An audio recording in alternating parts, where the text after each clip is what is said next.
Night Owls. Turn on Night Owls.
Hits Radio.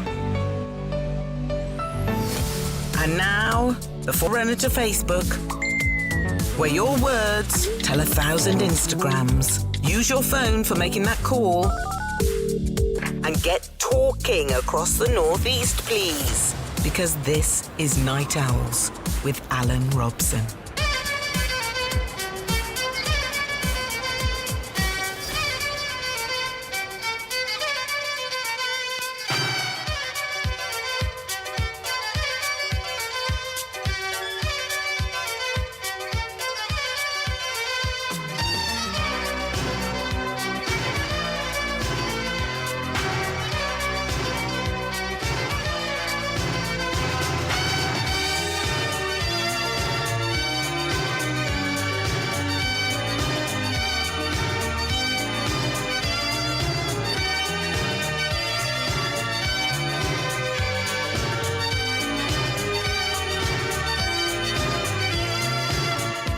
Welcome to the Night Owls. Alan Robson with you. We are Greatest Hits Radio Northeast. Thank you so much for joining us. Going to make it with you while the stars are going to come out tonight. And we want to set a challenge for you.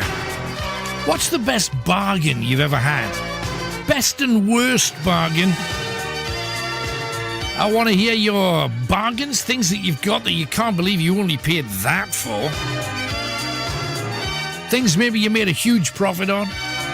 I also want to hear about rip-offs, cons, dirty tricks, meals you paid a lot of money for that you thought would be amazing but really wasn't. The downside of bargains, the best and the worst. Quite often we buy things that we think's going to be a bargain. Doesn't work out that way. The shop shelves empty, petrol, heating, electricity and gas all going up massively. Brexit ruining the haulage industry. Can't get in the foreign drivers that we always took for granted. They're not prepared to come back over now, so I expect the problems to continue. Notice that the EU driving laws are coming in. Driving laws created by Europe, Boris and Britain are going to take on. And they're madness. Why are we still listening to Europe, or have deals been done behind the scenes to try and smooth everything? And if they make exceptions there, they will have to make exceptions for people coming in from Europe for the NHS, for the hospitality industry, for fruit picking, for general labouring, for all the places where British people will not do those jobs. And we will pay over the cusp for it. For the immigration, we already pay 5 times what we were paying when we were part of the EU. We have been completely stitched up like a melon. Anyway, let's crack on. How can we help Afghan women and their progressive people? Scotland pushing for a new referendum. Newcastle United still not winning. People advised not to own pets because pet food is about to rocket. And do you know we get 80% from Europe? And they're hitting us with tariff after tariff after tariff. And also, sadly, somebody that we knew and loved, Alan Lancaster from Status Quo, has sadly passed over. Story of the week is the grandmother who jumped on a 14-foot crocodile that was dragging her son away, and she saved him. Amazing. A new mega tomb discovered in Egypt. And Joe Biden not giving the UK a good deal. Boris promised, America are going to be our new trading partners, it's going to be fantastic. And they haven't. Also, of course, Boris promised that Japan would give us everything we wanted. They didn't. That Australia, no, they didn't. That Canada, no, they didn't either. Hence, we are in the situation that we're in, and it's an interesting one, because one thing leads to another thing, which leads to another thing, which essentially all lead back to the agreements we used to have with Europe. Now, I know a great many of you are still very happy that Brexit happened, but there's an awful lot happening that we were promised wouldn't happen. oh, we'll have it all sorted out by then. We'll know what we're doing. We'll make it very easy. And it isn't. That's what promises from MPs. We keep falling for them, don't we? We keep expecting them to tell the truth. That's always a mistake. So we want your bargains, though. Best and worst bargains. We want all that kind of stuff. Things that you can't believe didn't quite work out the way that you wanted them to. And there's an awful lot of things that happen that way. So we want to find out, for example, you think you bought a cake and the cake is absolutely fabulous. I'm sure there's something crawling in that cake. I says, oh, don't be silly. I says, just a crumb fell down while you've been cutting it. Right. Anyway, I stood watching it for about 10 seconds. Alan, it was crawling. It had ants in it. I've never had ants in the winter before. It was ants, and I'm not kidding you, it was crawling. My husband went, Wendy, what do you want to do with it? I said, well, you can stand there, finish eating it, or you can go it in the bin. We had Sky put in, and they hadn't sealed where the weight goes in. How about that? And what about just paying for something like a carrier bag? I got into work one day and they had said there's a man coming to video you. And I was like, video wasn't how he's just going to video your hands to show how many bags you're using. I thought, oh, great. Right. Yeah, we're going. So anyway, the bloke stood at the bottom of my tail all afternoon for 3.5 hours. Right. Counting every bag, and he was like, just be cutting down on the bags, and it's because the bags were costing the company, and it cost the company a lot of money. Right. Well, a few months later, I've come out where we are going to stop paying 5 pence for the bags. So essentially, it's your fault we've got to pay then, Wen, because it was all them. Just me. Oh, it's not just me. I mean, I don't think I was the only person. So there you go. Also, something that you think's going to be a bargain but never is. But have you seen the price of sweets now, Alan? It's about £1.40 for 100 grams of sweets. I took a relative who happened to be like 8-year-old to the pick and mix in the cinema. They filled a bag. It was a big. It was a I big. bet it was expensive. It was a big bag full, but you think, but they're only sweets, and the sweets are £8.40, and you go, whoa, what? £8.40. The temptation then is, of course, to say, take the big heavy ones out and put them back. You know, the big jelly dummies, put them back. Get the light ones. That's not a bargain in anybody's eyes. Pick up your telephone, give me a call. Our first ringer-innerer tonight comes from the glory that is Ferry Hill. We have Tony there. Hello, Tony. Hello, Alan. How are you? I'm very well, sir. What can we do for you? Right. Well, it's just basically something to do with the ghost hunts that you do there. Right. I think Beamish Museum would be a fantastic location to do a ghost hunt. I think so too, because they're all historically interesting, and most of them have been rebuilt from what they really were in the first place. Yeah, that's correct. I mean, you've got to remember that buildings have been moved, and put obviously in Beamish. Yeah. And obviously all that energy still stays within the fabric of the building. So I'm thinking, well, maybe I think that could work. I think so too. We put a call in. We're chasing them. They're not certain one way or another, but hopefully we'll twist their arm and get in there, because I think there's actually 2 or 3 nights there, realistically, because of this. The site is so large. That's right. Yeah. And they've got mine workings in one area. They've got the house. We could do a show. I mean, judging by the girth of my stomach, we could do the whole show from the sweet shop. I'm fairly sure we could do that. Yeah, they are nice, aren't they?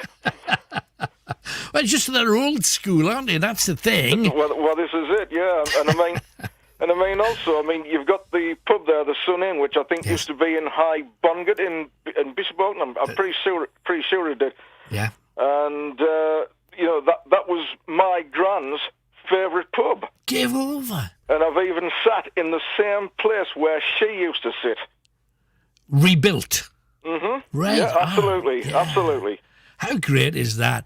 It's just that it was wonderful. Last time I went there was one of the buildings was a dentist, and it had like old-fashioned dental chair in it. And stuff.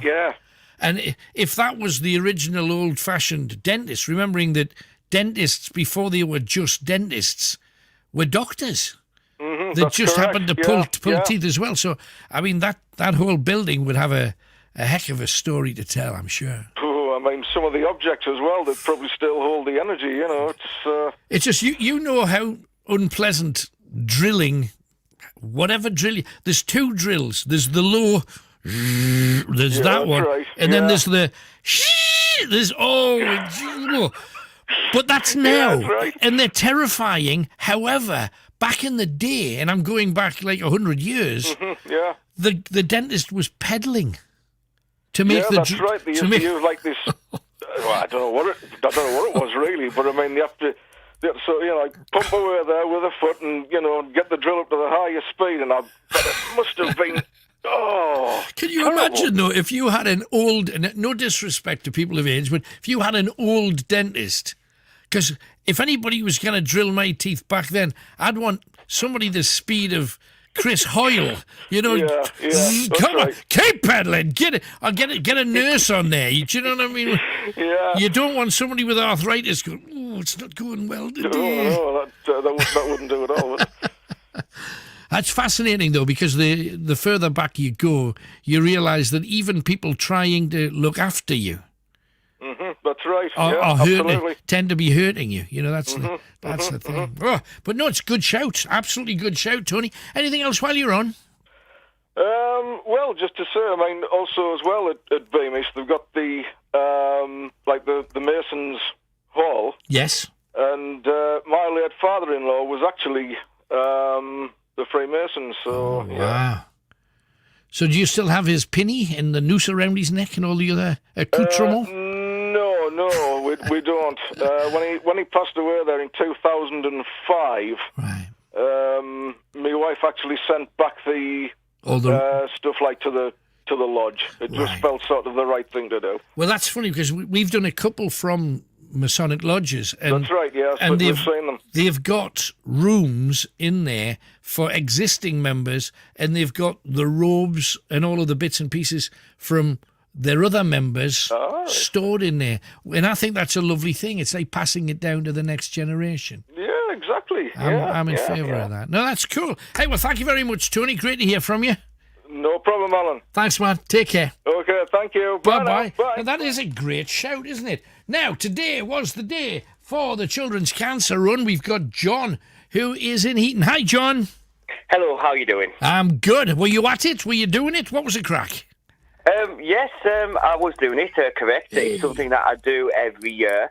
Now, one of the things with it this year is it was September, where normally it's been in May. Yeah. It's always been kind of might be warm for the Great North Run, but if anything, it was more the cool down 2 weeks later. The course, at least this was the same course, so I knew what was coming. Right. And the weather wasn't too bad, I should say. Right. It was quite hot towards the end, but generally a good day and a decent atmosphere. Well, the great thing is that we're getting the runs at all, because it would really, because you have to book and prepare these things in advance, and it was really touch and go for a lot of these events. So thank heavens they're happening, because the charities need that money real bad. They've had nothing for the longest time. Oh, definitely so. And for anyone who's listening 2 weeks ago, I mentioned briefly, but the charity who I raise money for is Children's Cancer North, and I know Metro Radio were over there today. Actually had a bit of a chat with producer Chris while I was over there. Yeah. And it's one of them with charity which is close to my heart, because I had leukemia 20 years ago, and I used to give half to the wards and half to them when they were children in the CCR, the research. So they've combined, so they don't just do the research anymore. They now also help the wards as well across the northeast of Cumbria. So it hits both areas across the children's cancers. So it's an easier way to do. It's about an hour and a half on site, so it doesn't take up all your day. Right. And the money I know where it's going to as well. And also, the Great North Run has you limping and walking in a weird way for about 3 to 4 days for most people. But if it's an hour and a half, a decent warm bath, and you're pretty much there, aren't you? Well, definitely so. And one of my friends, she is a sports massager, so I managed to get in on a last-minute appointment on Wednesday a couple of weeks ago after the North Run. Yeah. Luckily, I've got an appointment tomorrow afternoon, so even more lucky so, but I wish I had an appointment like that for the Great North Run where it was the next day. Well, but you're right, Alan, it's not a bad... a 5 mile wasn't too bad of a run. No, well done, and everybody that did that. I've got something that I mentioned this, blimey, must have been about a year ago now. I had some trouble with my legs and my knees especially, and it was getting a lot of pain.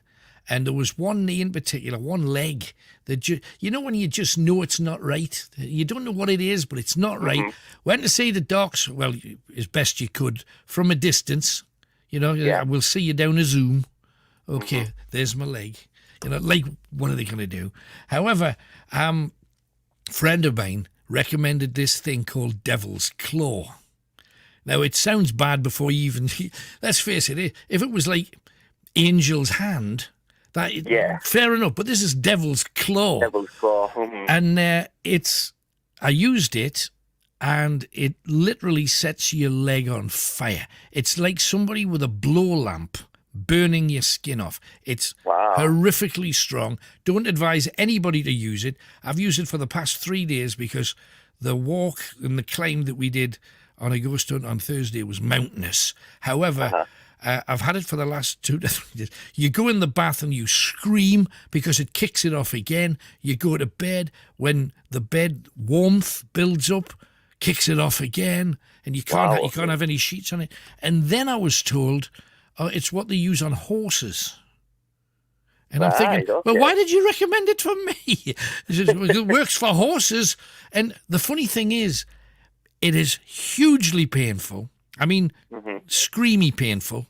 But it has worked. I mean, I'm walking. There's not a hint of a squeak anymore in the leg, which is a good thing. So if anybody can find out, is it all right to use Devil's Claw for human beings? Or am I going to clone into some strange half-man, half-pony? I have no idea. But I'm glad things have worked out for you. I'm so glad that you've raised some cash as well. It's great what you do. Anything else then, John? I think while we're on the conversation of past what has been cheap 8 years ago, what's expensive, one of the ones that's still my favourite is the price of the Freddo, where, of course, I'm nearly 30, and I remember waiting in the shops when the Freddos were 10 pence. I bet the people remember that they were cheaper. Right. What are they now? Are they 30 pence a Freddo? They have definitely gone up a lot, but if anything, I think the frog itself has got smaller.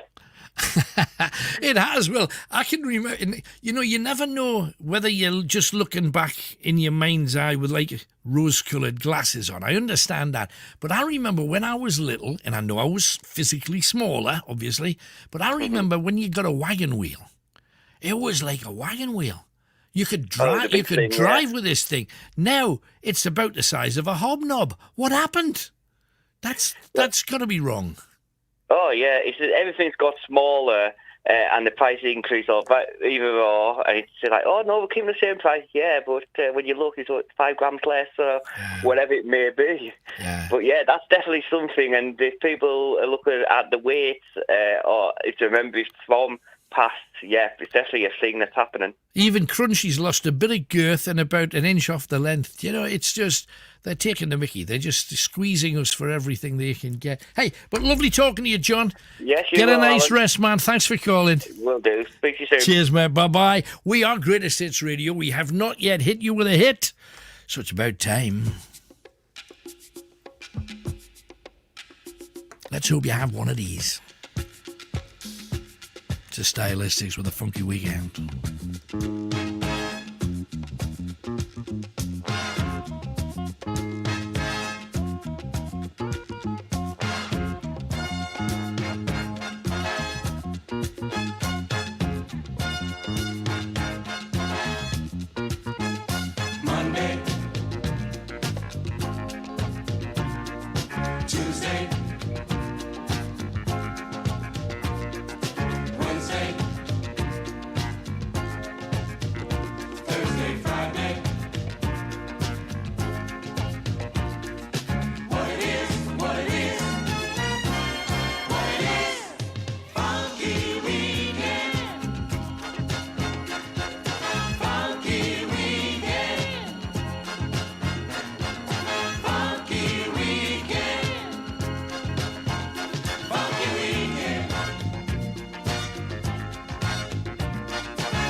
Monday,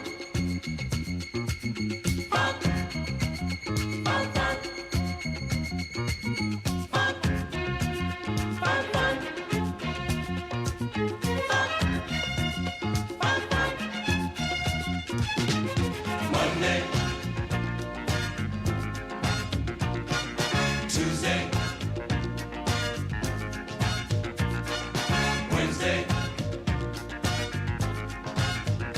Thursday, Friday. What it is, what it is, what it is. Funky weekend, funky weekend, funky weekend,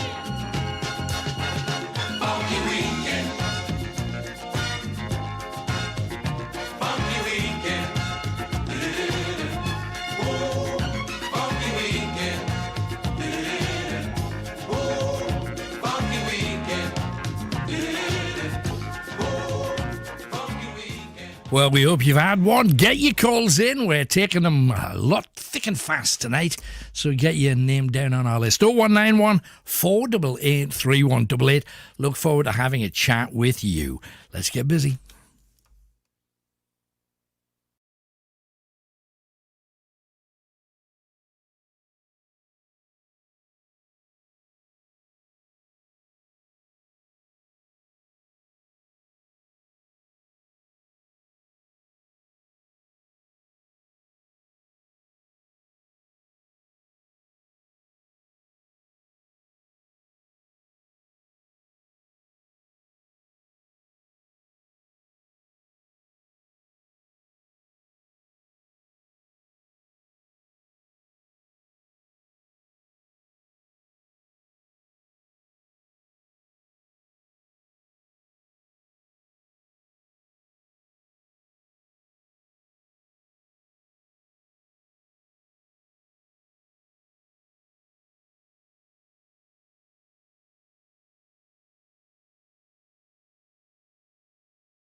Welcome to you. Hi, everybody.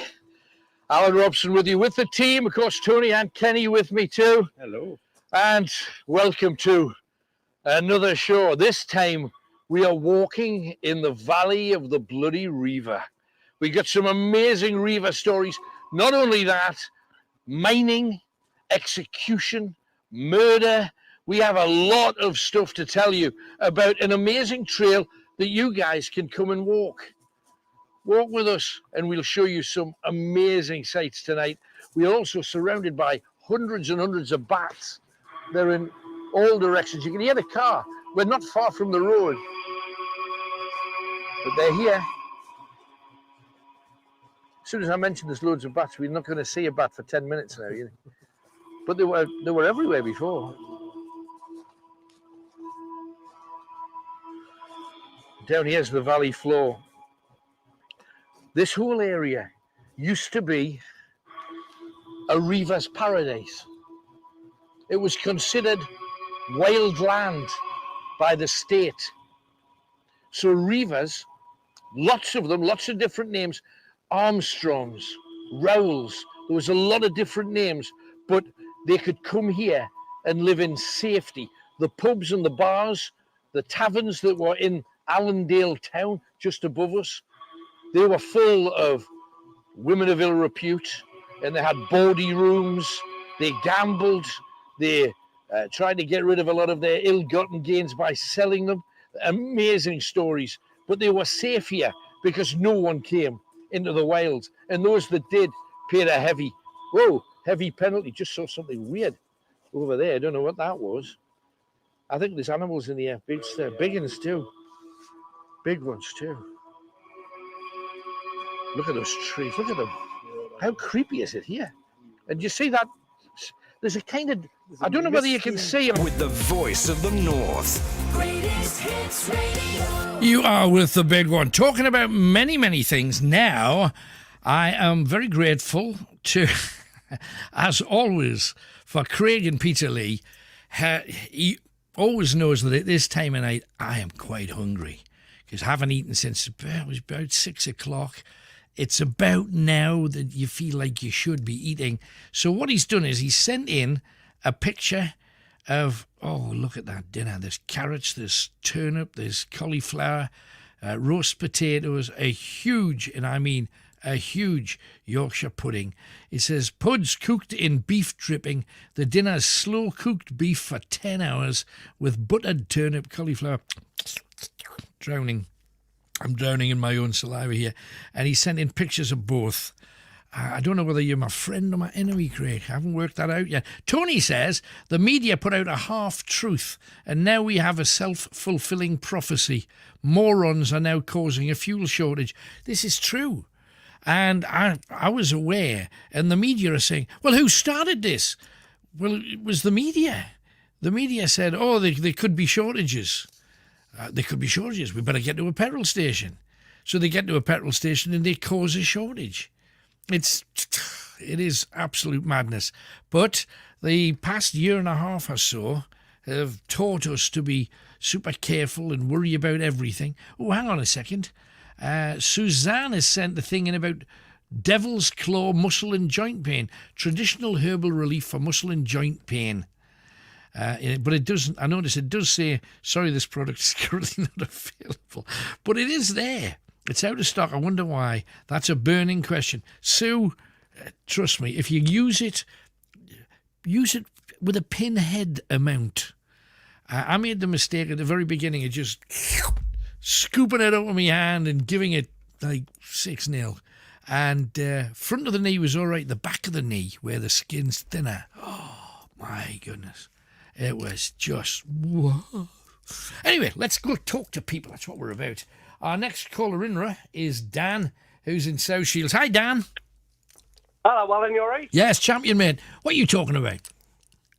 Well, I was just obviously going to talk a little bit about Chillingham Castle. Obviously, I've been watching you on your Facebook page and watching what you've been doing. So, thanks, man. Obviously, I've wrote a couple of comments and I just thought I'd have a little chat about Chillingham Castle. And yeah. Have you been up? Trip there. Yeah, I've been a couple of times.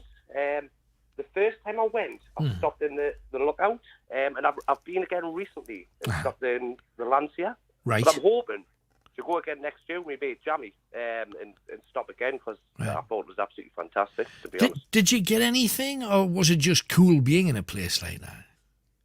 Well, I'll be honest with you. I am a very, very sceptical person. Mm-hmm. So I went with my girlfriend because she's totally into that kind of thing. Right. So the first time I went, obviously I went being very sceptical. Sure. Sitting there, and obviously there was just me, my girlfriend's friend, my mate Super Kev was there as well. Right. And we just started having like a drink, and I don't know if you've ever been. I know you've been there a few times. I don't know if you've been in the Lancia apartment, but I've it's up like a spiral stairs. Yeah, I've seen them, and I know where they are, but I haven't spent any time in there. So what happened then? Well, so when the Lancia apartment, obviously, I mean, you've got to understand, it's up a spiral set of stairs. It's a bit like, do you remember that show, Tales from the Crypt, when they go down the spiral? It's a bit like that. So you get right at the top, and it seems to get narrow and narrow, but children are not allowed in that part of the castle. Yeah, that's right. So we're sitting in there, obviously, we're having a drink, and we forget about all the spooks, and we're just talking about whatever we're talking about. Yeah.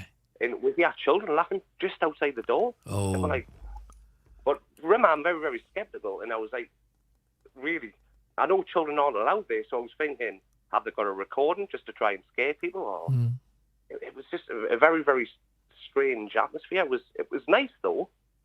Right. Did you not open the door? No, I was too frightened. had to go and see some boxer shorts first. Yeah, it's easier to say, they've probably got a tape on just to scare us. But I mean, to my knowledge, they've never done anything like that. Because No, I don't think they do. They don't need to, because the place is genuinely, it's full of stuff. And it's whether you want to call it ghosts or whether the castle's just stained because of the type of, it hasn't had a pleasant history, whichever way you dress it up. So, but is that the most vivid thing that's happened, or have you had other things on the other visits that you've had? The last visit I had, actually, I took my children because they're a bit strange and they like things like that. But on the last occasion, wasn't really that much. Right. But the first occasion, I mean, it was great. We went on the ghost walk, and there was a guy called Graham. I don't think he does it now. I think he's retired. Right. But it was just wonderful to hear about like the history of the castle and about like William Wallace and I can't remember the king at the time. I think it was Longshanks or something. William Wallace. It was Edward the First. It was, yeah. Is that where it was? Yeah. Well, obviously I'm referring back to Stillamont, so I don't know how. That's all right. No, one of the rooms. You know the room with a balcony that you can't get to from the room. You can only get to it from the roof. That's the King Edward I suite. That's where the king stayed when he stayed at the castle. Right. Yeah. On the last occasion, we did go in that room. And my girlfriend Angela and my son were in there, and they had downloaded this app to the phone. It was called Ghost Tube. Right. I don't know.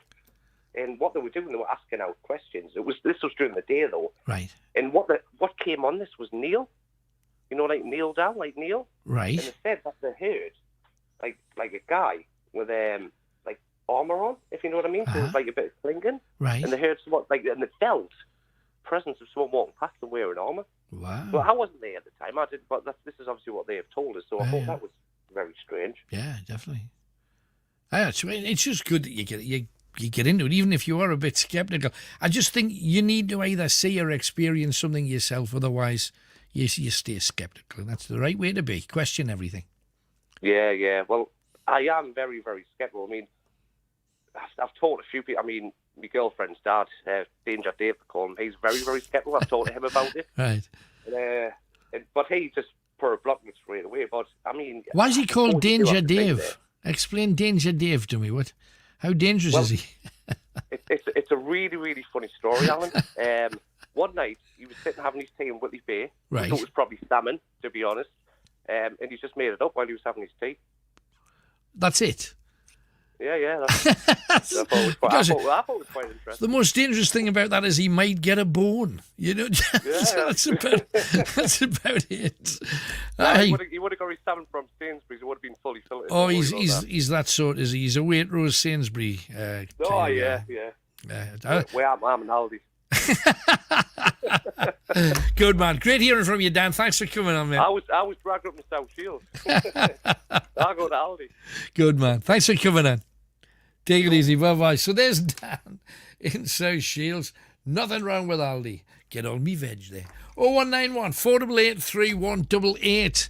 Get your calls in. Want to hear from you. And our next caller is in Bedlington. It's Neil. Hi, Neil. Hello, Alan. Hello there. How are you? Happy birthday for Friday. Thank you.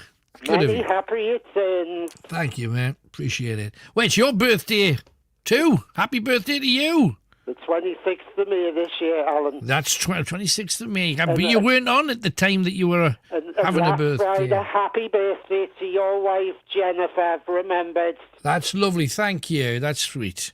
I wish her, Jennifer. She's fine, and I'm sure she would send you her love if she was here. And I saw your photograph at work with Julie Parkinson at the Great North Run. What a lovely photograph, Alan. Oh, that's good. That's good. She's lovely, Julie Parkinson, isn't she? Because she you is. saw up the Great North Runs, didn't you, Alan? Yeah, I met her. She was lovely. Lovely girl.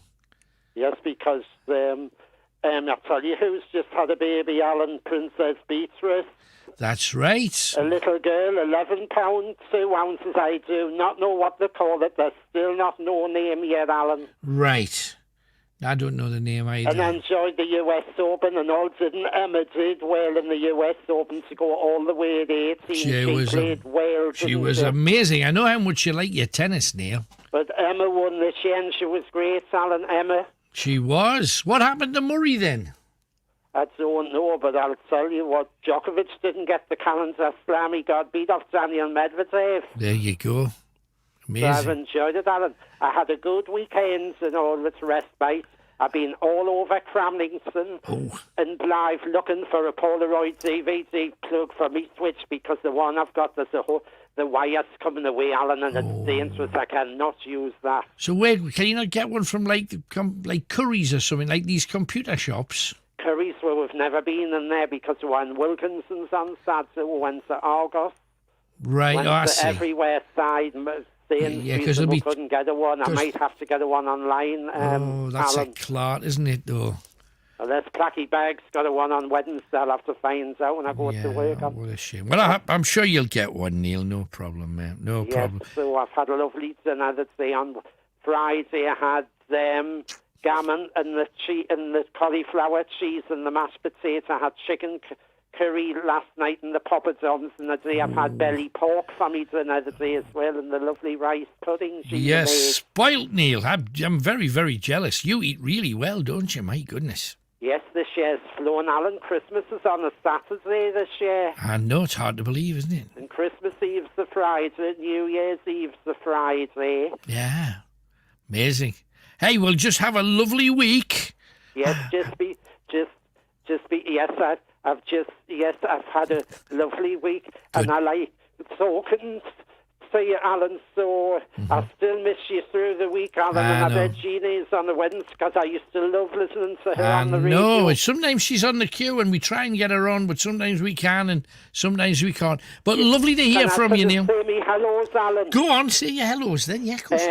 Gina from Bedlington, Ted and Minnie, and I would like to say hello to Sharon Parks and Cramlington, Alex the DG, Placky Bag and Cramlington, Jean and Bedlington, Irene and Bedlington, David and Bedlington, and Linda from Barrisford, the Cult of Ange, Jean from Reckington, and all the night owls in the world rock. Lovely. Thank you very much, Neil. Now, talking about having a wonderful time, got a great classic greatest hit coming your way right now. But let's have an incredible conversation with a man called Bill Wyman very, very soon. We take a quick break. We're coming back talking to you. You're on the end of this.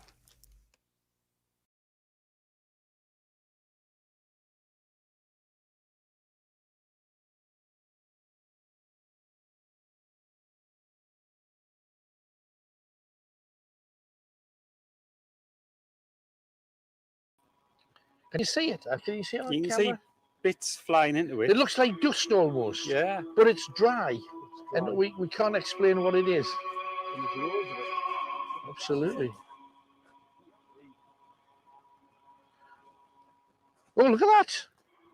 Look down there. Oh, lift your torch up. Lift your torch up. Look where my torch is. You see the thing, the dark thing moving? Look at that. What is it? I don't know. Oh, look, God, it's gone. No, lift yours up. I think your torch is too strong. Oh, there. You see it? Yeah. What is it? I don't know.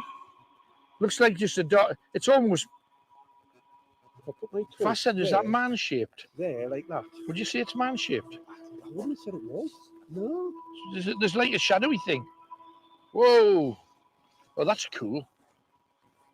That is cool. I don't know whether you can you make out anything down there? It just looks like stuff moving around. Like a mist. Mist. Yeah, there's like a mist. That's exactly it. Just looks like there's just stuff moving.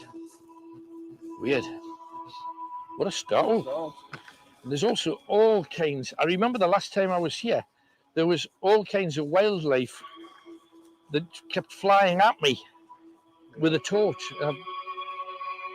I'm going to just take this boy down. We'll do some more a little bit later on with our ghost radar. We've got some trigger objects. Someone asked about them on Tuesday during the blah. So we will try and sort out some trigger objects. The reason we're coming down here is essentially because This whole valley was used by prehistoric man. Can you believe it? We're going back, like hundreds of thousands of years. You get Christmas trees, doesn't it?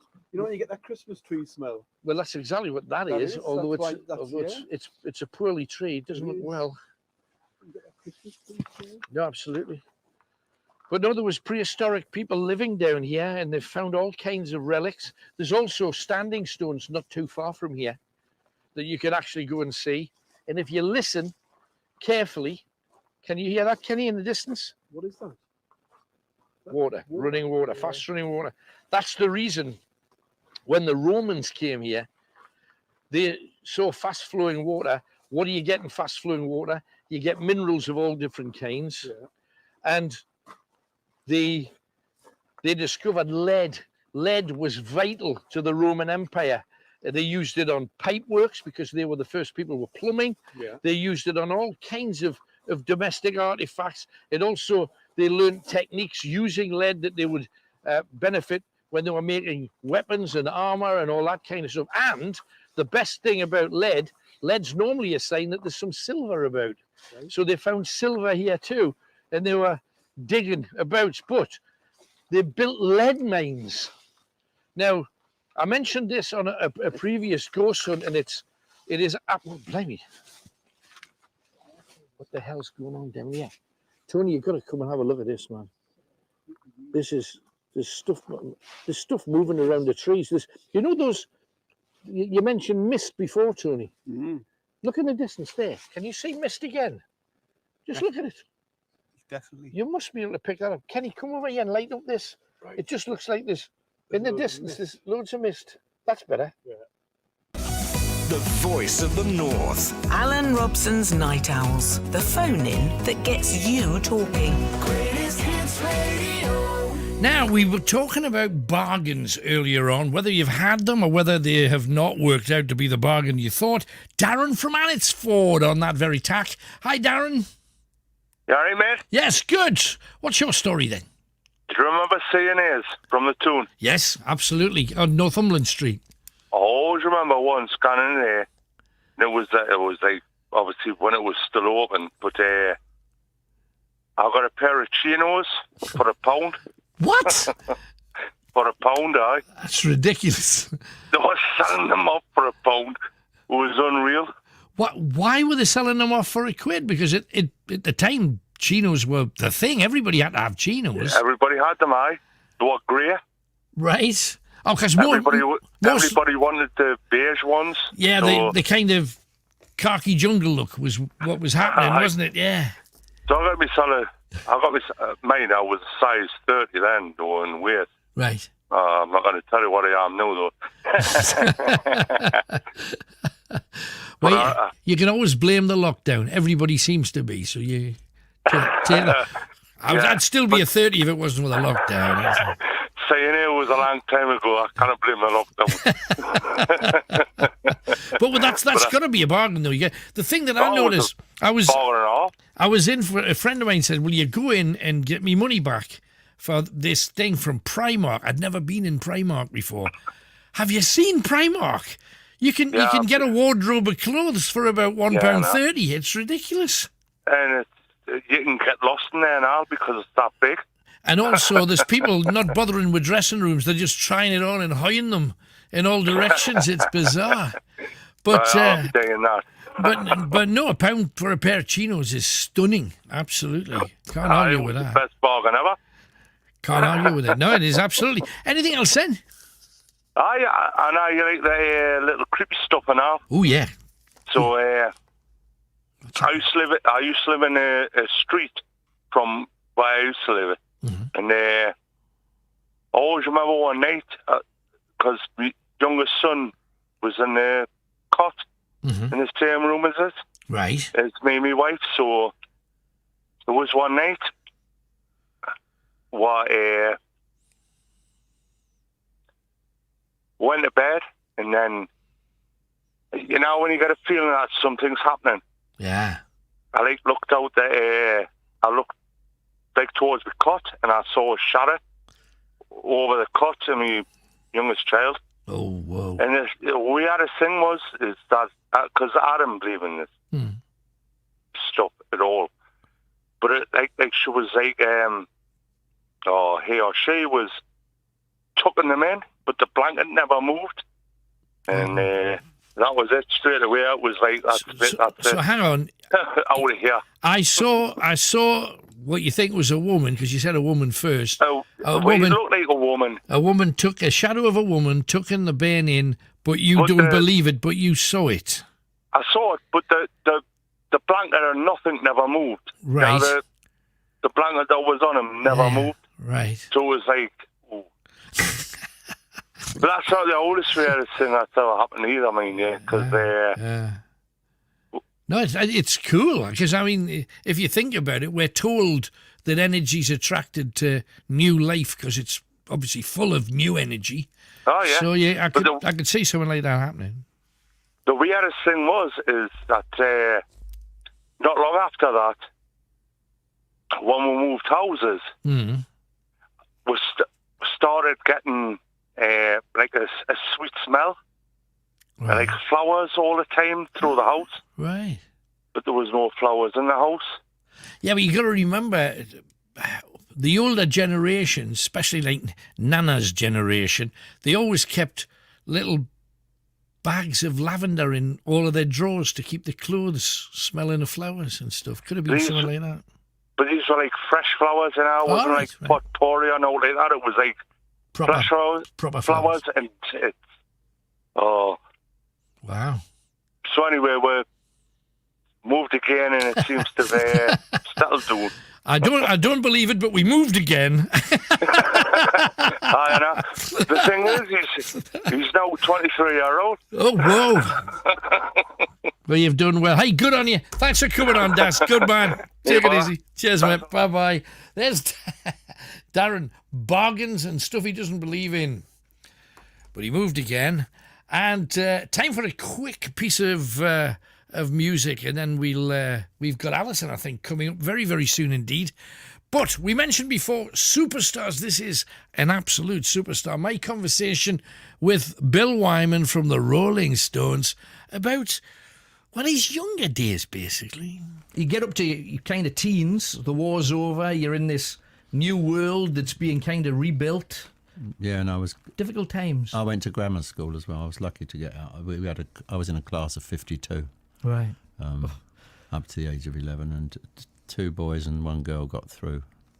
Right. So that was good, because then I was opened up to a completely new way of learning and mixing with a lot of well-to-do kids, you know, from the richer areas around. Yeah. Where we live was a sort of slummy. That was a bit difficult to mix with them and be accepted coming from that.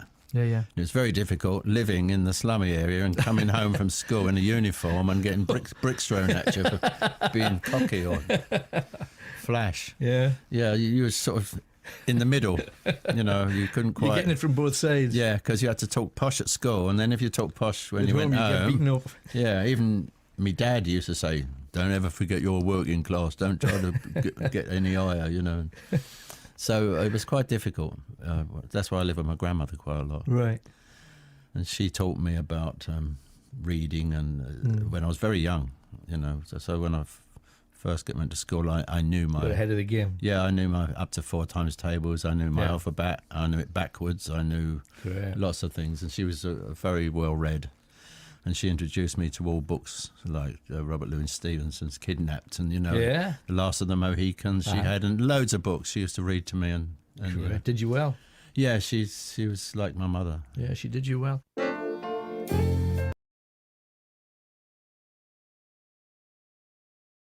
Well, especially.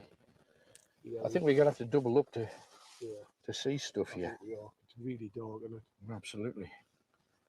Pitch black. But the thing about lead mining is, if you mine coal, and I've got family that were coal miners. I don't know about you. No, I don't know. Half of my family were coal miners. Well, that's either one or the other, isn't it? Yeah. Well, half of my family were pitmen, and if you go mining, it was said that you'll if you start mining as a child in your teens, you'll live till you're 47. You'll get another 20, 21 years if you mine coal. If you mine lead, you'll be dead by 27. You've got less than 10 years. And that's exactly how it was. So you got to remember that the people who were coal mining, and I know they say the Romans mined lead. It wasn't the Romans. The Romans got people living here to mine the lead. They bullied them, whipped them, forced them. Look down here. Try not to fall tonight, Ken. The last time we were here, there was very little water about. Oh, Look at that mist, man. Everywhere. if that's what it is, What is it? it's not like rain. No. Look at it. In a beam. I'm getting every insect known to man as well. Yeah, as well, yeah. But look at that. It's amazing. It is amazing. That is very strange. Now, it's said that the place where we're heading has a ghost that's known as the Groaner. Now, it's believed that an awful... Switch it off and listen. Can you hear voices? What is that? Voices. You can see that mist more when you turn this torch on. Do you hear the voices there? Yeah.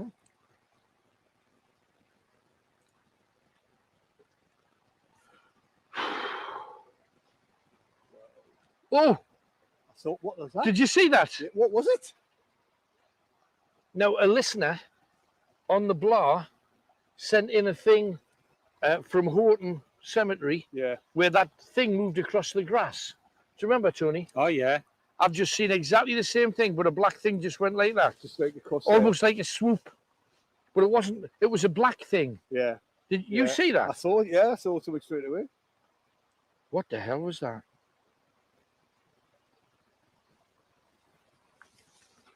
This is just tremendous, mate. I know that the mist is a thing. But no, the Groaner is supposed to be here. Now, the Groaner is believed to be just one of hundreds of entities that people see down here.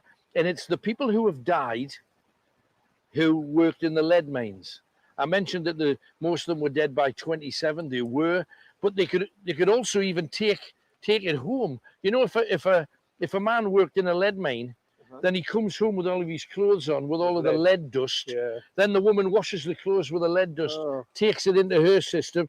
The children are there breathing in lead and dying horribly. I mean, it is a horrific way to die. What the hell's around here as well? You know what that was? What you seen? Why is that tied up there? I'm being careful in case it's dog poo. I was thinking that. No, it's a nut. It's a nut. For birds. Oh, right, yeah. Oh, you think Tied so? on. Someone just gonna tie that on, Looks though. like a rotten conker. These trees, though, are like they're... Oh, careful, watch your hands. I've just nettled myself.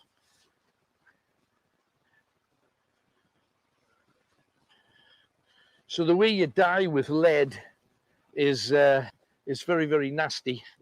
It causes brain disease. And back in Roman times, they used to call it... Oh, that mist has just rolled over there. Seen that there? Did you see it? Yeah, It just look at- rolled. If you look, Look at that. that is, ow, insects as well. I got a whole batch of mist right there. It's like smoke. Like smoke. But no, you know, the Romans said about people who caught lead poisoning, and they said, oh, it's driven them to madness because it affects the brain. And what it really means is, you know how people sadly and tragically, quite often, we hear stories of dementia and early dementia, even when they're very young people. Yeah. And it was a brain problem, and it caused what the Romans called madness, that we know now as dementia, on relatively young people.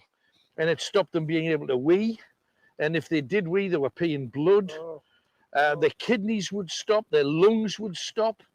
And eventually they'd literally just cave in and die. Oh my goodness, look down here. Don't know whether we dare. It's just, we've heard voices from over here.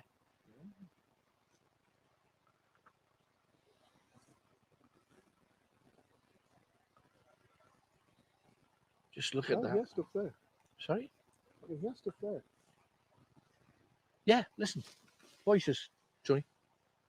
There. This way.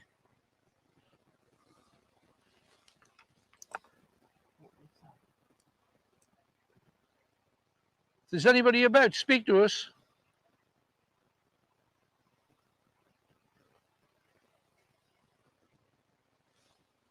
Voice.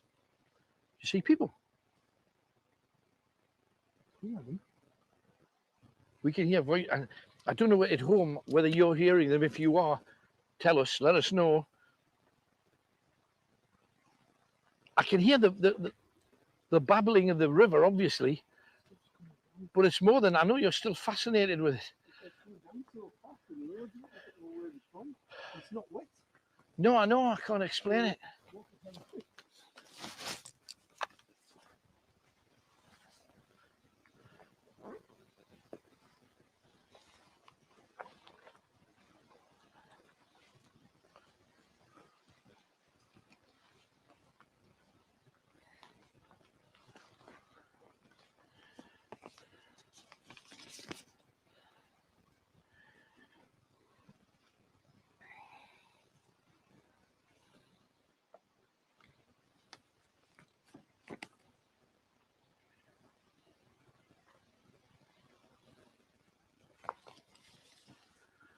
Now, don't forget, share.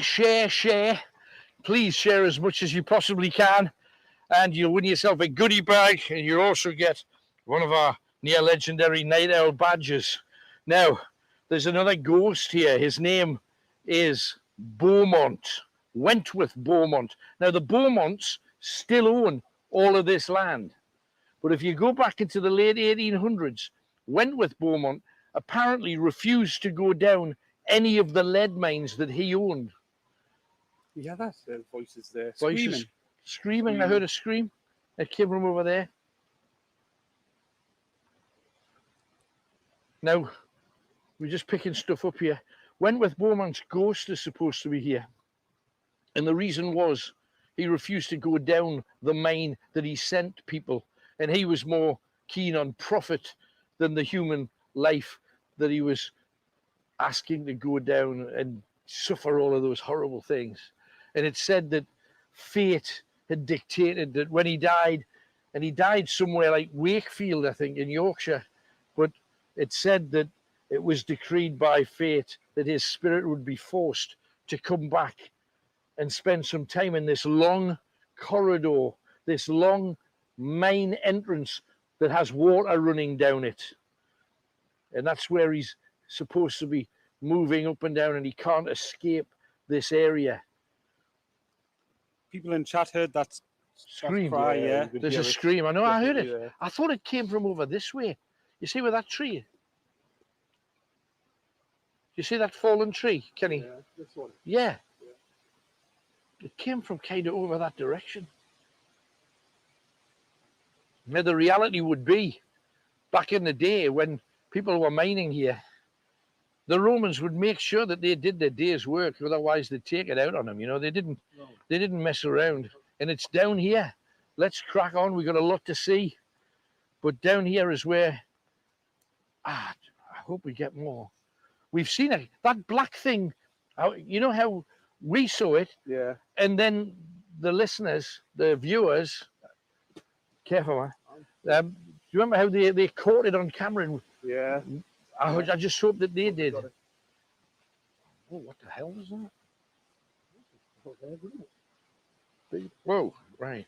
That is going straight on my gram, 100%. Oh, we can't get better than this. This is hard. Need to find a domain name? I own this. Websites hosting domains. Ionos. Now, do you know we heard that amazing river noise? Yeah. Where's it gone? What the hell? What is it? What was that? Oh, I think it was just a bird flying. With you, Greatest Hits Radio Northeast. Waiting for you to give me a ring and let's talk about stuff. Got another one of our new competitions. We call it our Who's It. We've had What's It's for a long time. It's Who's It this time. I'm going to give you 4 clues. Each clue is to us a hit song, a greatest hit. 4 greatest hits, all by the same artist. You've got to work out who the artist is from 4 clues. Once you get one right, you'll know the name of the artist and you can work out the rest of them. If you are wise and clever, Geet clever as oot you will need to be. The first clue is this. What we want lorry drivers to do, especially in Yorkshire. Now, this is the hardest one of the lot. What we want lorry drivers to do, especially in Yorkshire.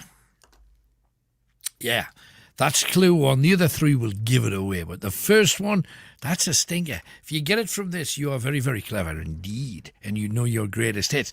What we want lorry drivers to do, especially in Yorkshire. Let's bounce down to Anfield Plain where we find Alison. Hello, Alison. Hi, Alan. How are you doing? I'm good, darling. Thank you for coming on. What you got It's for us? all right. What you got for us this time, then? Well, it's something a little bit different because I've been thinking this week. Mm-hmm. We come on and we talk to you all the time, and we tell you our stories and we tell you things about our lives. And I think it would be really interesting if we turned the tables a little bit. Mm-hmm. Okay. Because the thing is, right?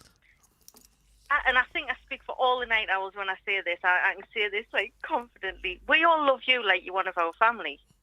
Thank you, Actually, it's lovely to think so. Thank you. And we've known you for years, and you're here every week. But we only get snippets of like your views and your ideas and what you think about life. Mm-hmm. So Okay. it'd be really, really interesting Right. if you would be up for a few questions. Yeah, go on. Yes, just About you. just do it before I think about it. Okay, then. Okay, so I've got 6 questions for you. Okay. Okay? Right. Right, so the first one is, Mm-hmm. when you were young, what were some of your favourite hobbies or things to do? Women. Before then. But you know, it was difficult because I remember, and this is probably why I've had the amount of trouble that I've had in that particular area.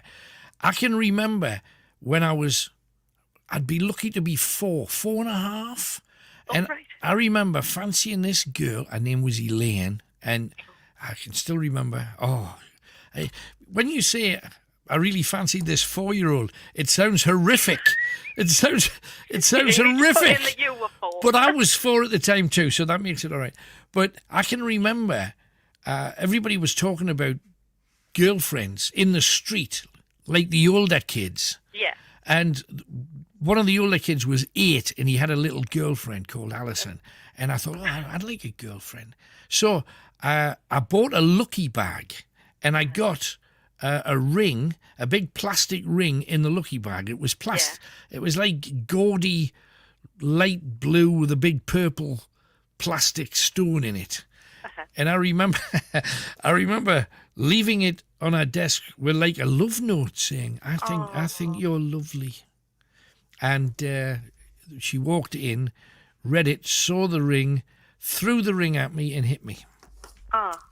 But you see, in a way, that's the worst thing she could have done. Had she been really nice, it might not have, what do? You hold hands, you certainly don't want to kiss. Yeah. When you don't want any of that. However, because she did what she did, it was the chase me thing in me came out. Oh. Do you know what I mean? It was like, now I've got to get a girl, And of course, I spent the next, 12 years trying to get anybody that was remotely interested at all. And I was really, really, really bad at it. And then, of course, once I started being successful, that's when the trouble really started. But no, when I was little, football, I would play football from getting back from school, 4 o'clock till it went dark. Then you'd play under a lamppost, all of that. And if I was off on a Saturday, it would be football all day long. Obsessed by playing and hanging out with a gang of of street crazies that we had Oh, at the time. cool. But that was kind of my youth. It was football with an incredible fascination towards the thing that I didn't get close to for the longest time. That's the truth. Fantastic. Okay, then, number 2. Mhm. What's your favourite food? I have a top 10 because I've got a fantastic cook in the house. I've got somebody who's amazing. Oh, you're lucky. And probably number 1, because the number 1 changes week to week, which is a great thing.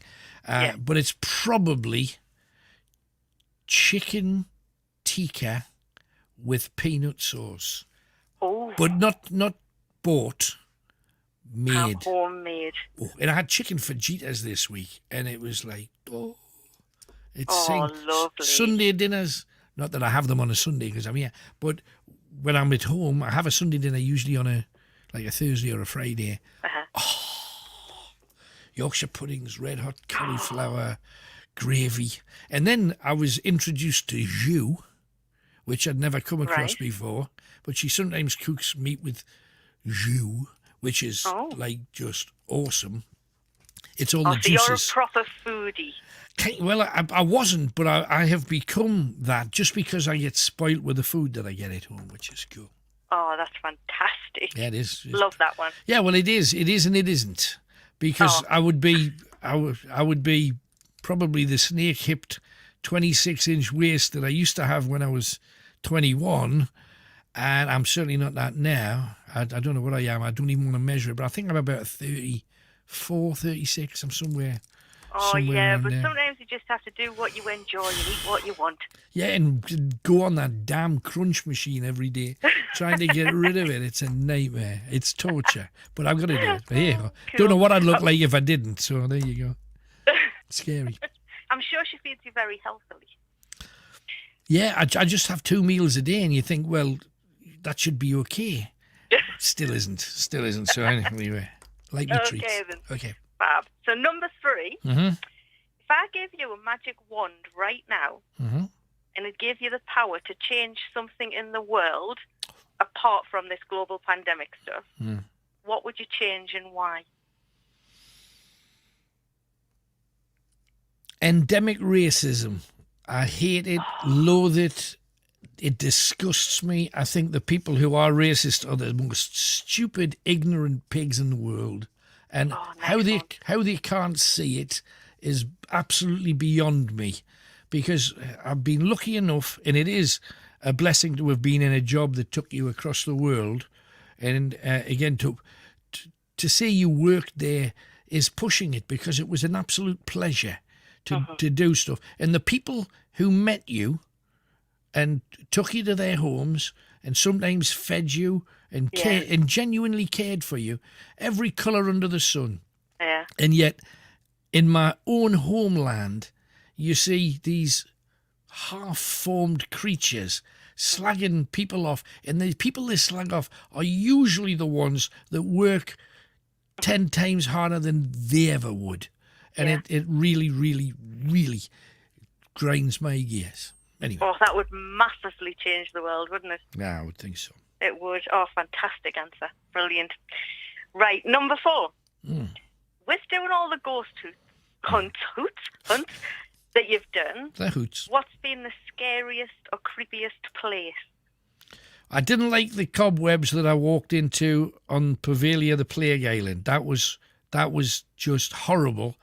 Secondly, I did the Sony Bean Cave, and I had to duke under the sea and walk into darkness. Actually, to walk into the sea underwater, and I hate. That is my Achilles heel, because I can't swim. Yeah, we don't do the swimming thing, do we? No, but to have to get into water, duck my head under the water, and then walk physically into the sea, that was... And it was nothing to do with ghosts. I've been frightened by seeing things that I didn't expect, but that I felt I could almost have been a ghost at the end of that. If that hadn't gone well, because you don't know, because you're out there in the middle of nowhere on your Todd, and you're thinking, well, this could end really And was badly. it dark? It was about 20 to 2 in the morning. So the cave was black. The doorway to the cave had been closed up by the sea, and I had to duck and go through this gap, just feeling. And then, of course, you're in clothes, soaking wet. And it was, I think it was sometime like November, which is, if you're going to do it in May. You thought in retrospect, but no, that was... Yeah, because it's the getting out, isn't it? It's like, you have to get out and hurry. And then get in the car. It's just not great. Squelch. Wasn't the Oh, plain yes, wouldn't have liked that one. No. Okay, so number 5. Mm-hmm. Knowing what you know now Yeah. and experiencing what you've experienced throughout your life, Mm-hmm. if you could give your younger self one piece of advice, what would it be? Ooh, blimey, that's hard. Don't trust other people with your money. Oh. Ever. And the wife thing's tricky, because I would have been reasonably economically successful if I hadn't had all of that. But I got a lot of pleasure out of that at the time, I'm sure. Even though looking back, I can't remember much of it, because I block it out. Yeah. Because it's a different world. I'm in a new world, and put everything into this world, not that world. But the money thing, I got ripped off for my entire life's savings by a manager once, and got him arrested. Then he hid the money with his family and said he was bankrupt. And then I had nothing. I mean, literally nothing. Almost lost the house. Tax man came for my tax and the manager's tax because he was bankrupt, and he was my manager, so I had to find his as well as my own. And it was just took me about 6 or 7 years to get back in the black, which is nightmare. Horrific, absolutely not funny. But you live through it, you rise again, keep fighting. I was working, so if you keep working, you can usually get through most things. Well, fantastic to get back from that. Don't know how much was just graft and how much was just good fortune, but managed. Hey ho. So pleased you did. And lastly, if you could put into a few words what the night owls, your following, your people, mean to you personally, what would you say? In a few words, hard in a few words. It's the night owls are genuinely the only constant in my life for the last 40 odd years. The only constant. And I don't know where I would be personally without them. We will love you. Well, thank you. Appreciate it. Thank you so much. You're welcome. For just being honest and sharing that. And I just think we need a full show of this. No. We need to get to know you, and because we do, we love the bones of you. Well, bless you. And I'm speaking for every single person that's listening right now. It's nice of you to say. Thank you, Alison. Okay. Appreciate it, love. You take care. Bye-bye. Bye. There you go. Blimey. Didn't expect that. 0191 488 3188. Now, Bargains had another bargainy thing in, and it's a picture of a kitchen roll holder, and a fine kitchen roll holder it is. He says, my husband always gets good bargains when he goes to B&Q. He gets lots of wood offcuts and only has to make a donation in a bucket. Probably the most he's put in is £2. The least was 50p. Just the other week, he made me this kitchen roll holder. And it is a kitchen roll holder that you can hold your kitchen roll on. So that's a success. Well done, him. So that was his bargain. And on to Alan, who's in Ashington. Hello, Alan.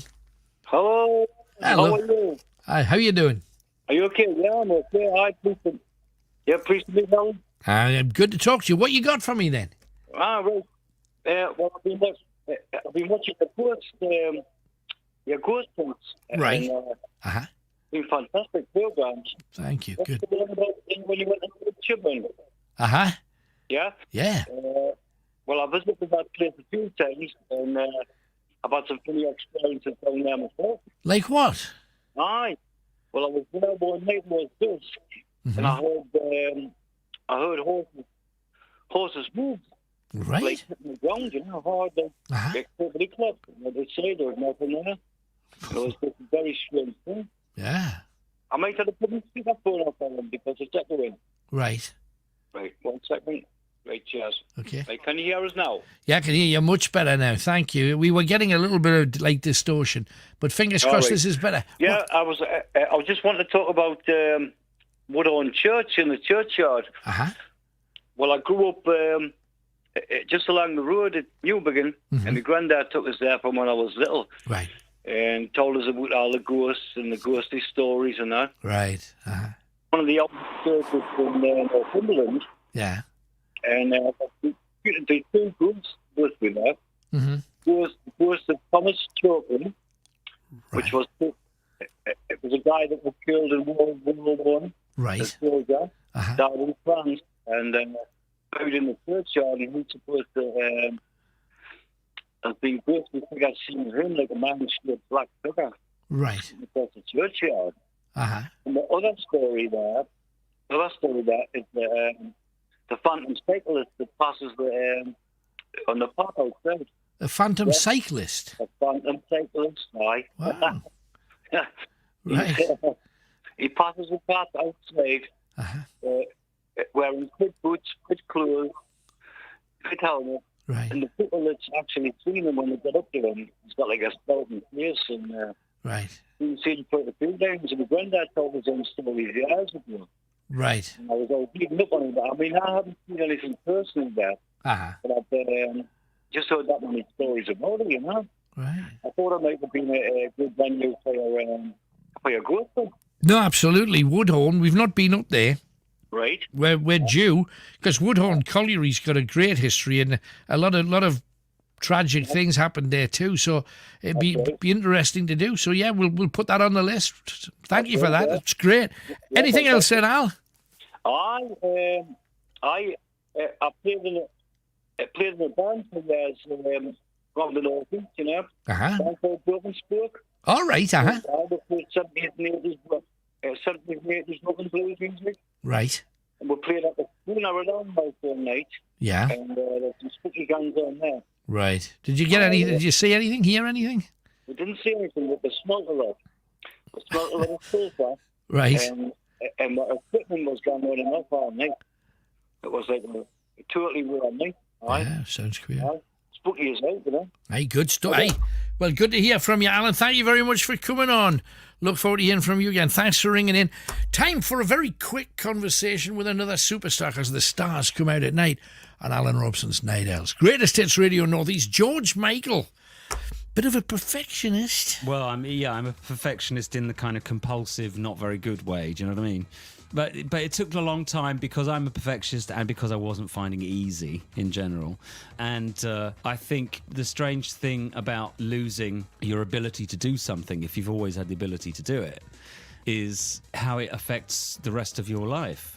You know, we all have a sense of purpose to a degree, but I guess I realised that there are two things I really need out of life, and one is to feel loved and to be able to love, and the other is to be productive. And I never understood how important that was to me because I'd always been productive, you know, in one way or another.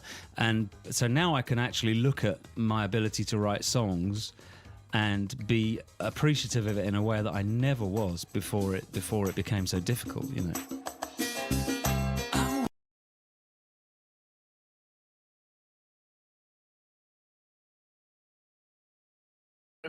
Well, it was something big move from there to there. If that really was a bird, that would be an owl then, because you can't hear. You can't hear owls fly. But where's the sound of water? Do you remember we heard torrents of water? Yeah. Where's it gone? Where's it gone? Oh, that was crazy. That one it just went through there. Don't worry about nature. Let nature do its thing. We've got to look for super nature. Supernatural. Absolutely, that's what I'm talking about.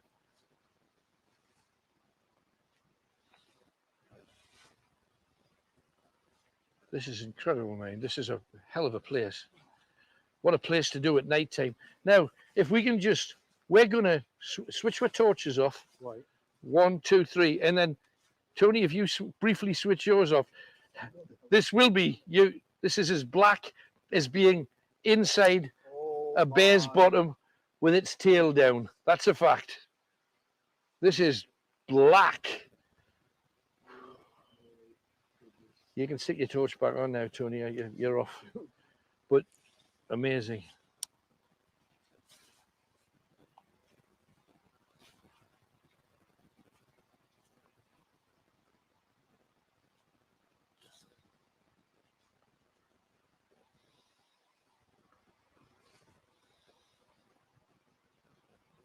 See a web there, look. See a torchlight. Yeah, so do I. Yeah. There's bats flying over the water as well. Web's a big one, that one. It's the thing that you don't realize that there's spiders hanging on pieces of gossamer, just hanging in the air, waiting for you.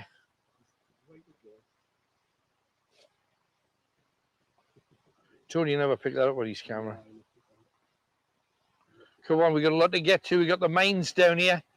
Let's head down and check them out.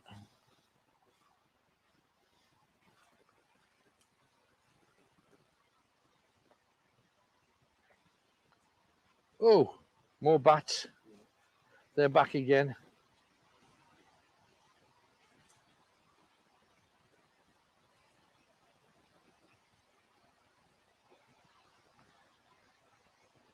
Wow. I wonder. Keep your torch off a second, Tony. Kenny, sorry, switch your torch off. Tony, look over here. Sorry, don't switch your torch off. I meant Kenny, not you. Sorry. Look at the far bank. Are you seeing anything moving, or is it just my eyes? Can you see stuff moving or not? Is that near the rocks? Yeah. Yeah. I can on with my eyes, but when I look at the screen, I'm not sure. I can see it. If you look at the rocks, there's a big black patch of darkness to the left. To the left, absolutely. Yeah.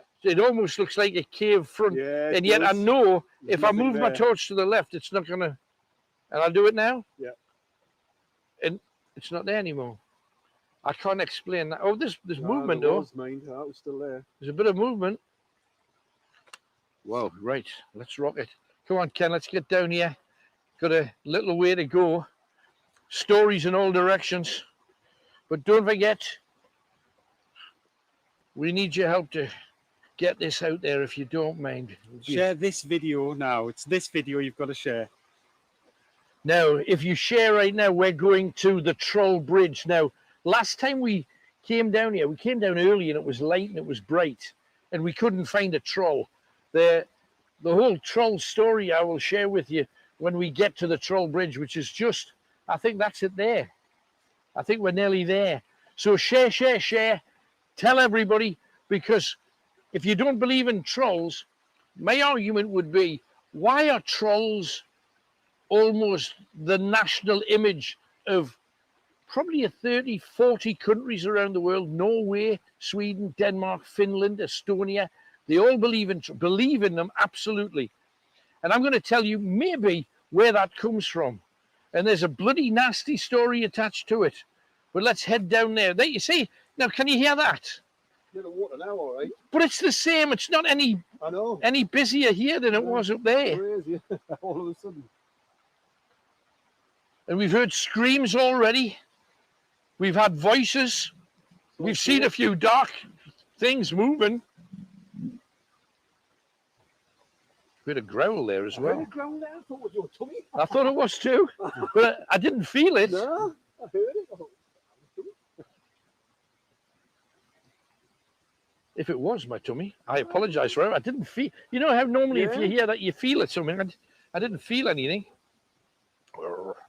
Oh, here we go. Oh, there it is. You know, we told you about Wentworth. This is his tunnel. It's called the Blackett Level, and this is that tunnel. Can he go to the end and let's light it up? Let's see if we can see him. Wentworth Beaumont. If he has been Oh, hang on, we're in Claggy here, mate. Let's stand back a bit. There you go. Oh, wow. How far down can you see? In fact, you light up near because I haven't got a strong a torch here, but I can get it. Can you see past me, Tony? Oh, getting claggy in my. It goes all the way up. Can you make any of that out, Tony? Yeah, it's one of the beams is just too strong, so it's. Yeah, I can see more without the beam on it. Right, you seen more there? Yeah.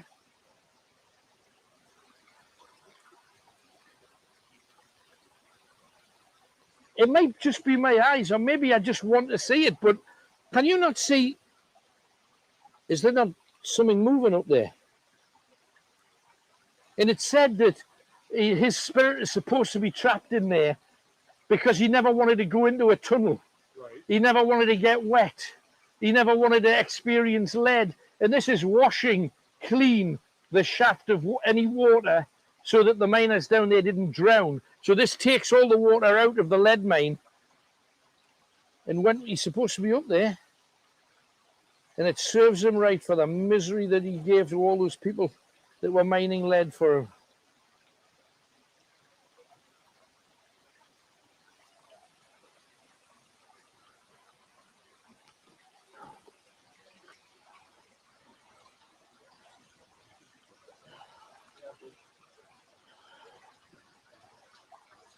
Hello!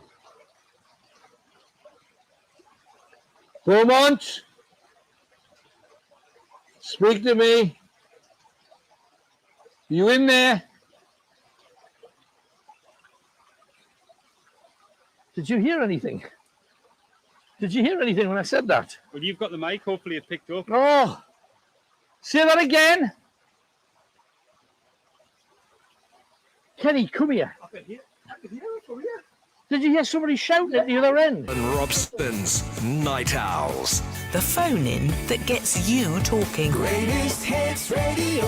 Okay, let's dive back into the call. Cyril is with us in concert. Hello, Cyril. Hello, how about that? It's like Hey. Stanley and Livingston, isn't it? I tell you, it's like getting the family back together again. How are you, Cyril? Well, I'm grand, actually.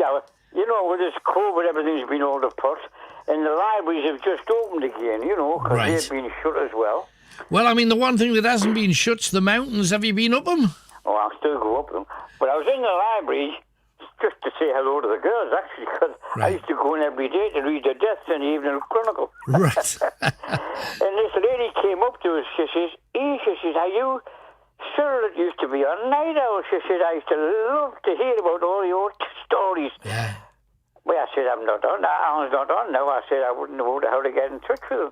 So she told us. Right. So I did a bit of digging around and I finally got you. How There about you that go. now? Fantastic. Well, I thank you for taking the trouble to do that. No, we've known each other a long time, Alan. We have, absolutely. In fact, you won't believe it's 4 years now since my wife died. Oh, good gracious. Really? My And goodness. since then, the last 2 years, you won't believe it, I've moved house because the house I was in was too big. Right.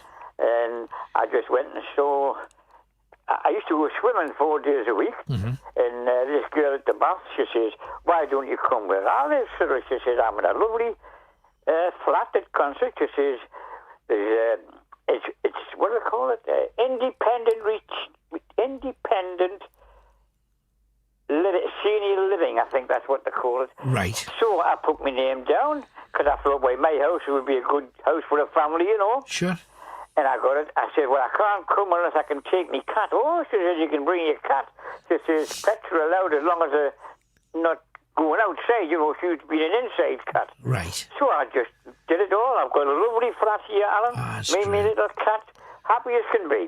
That is tremendous. And I still go walking every week, even though I'm 83 now. And I take some of my wife's relations out that's just retired. I take them out on a Wednesday, Right. and I'm showing all of them the places that they didn't even know existed. Right. But of course, I don't go as high as I used to, or as far as I used to. Right. But I'm still enjoying life, and I've started going to the swimming baths at Stanley now, and I go there twice a week as well. Fantastic. Hey, no, it's great.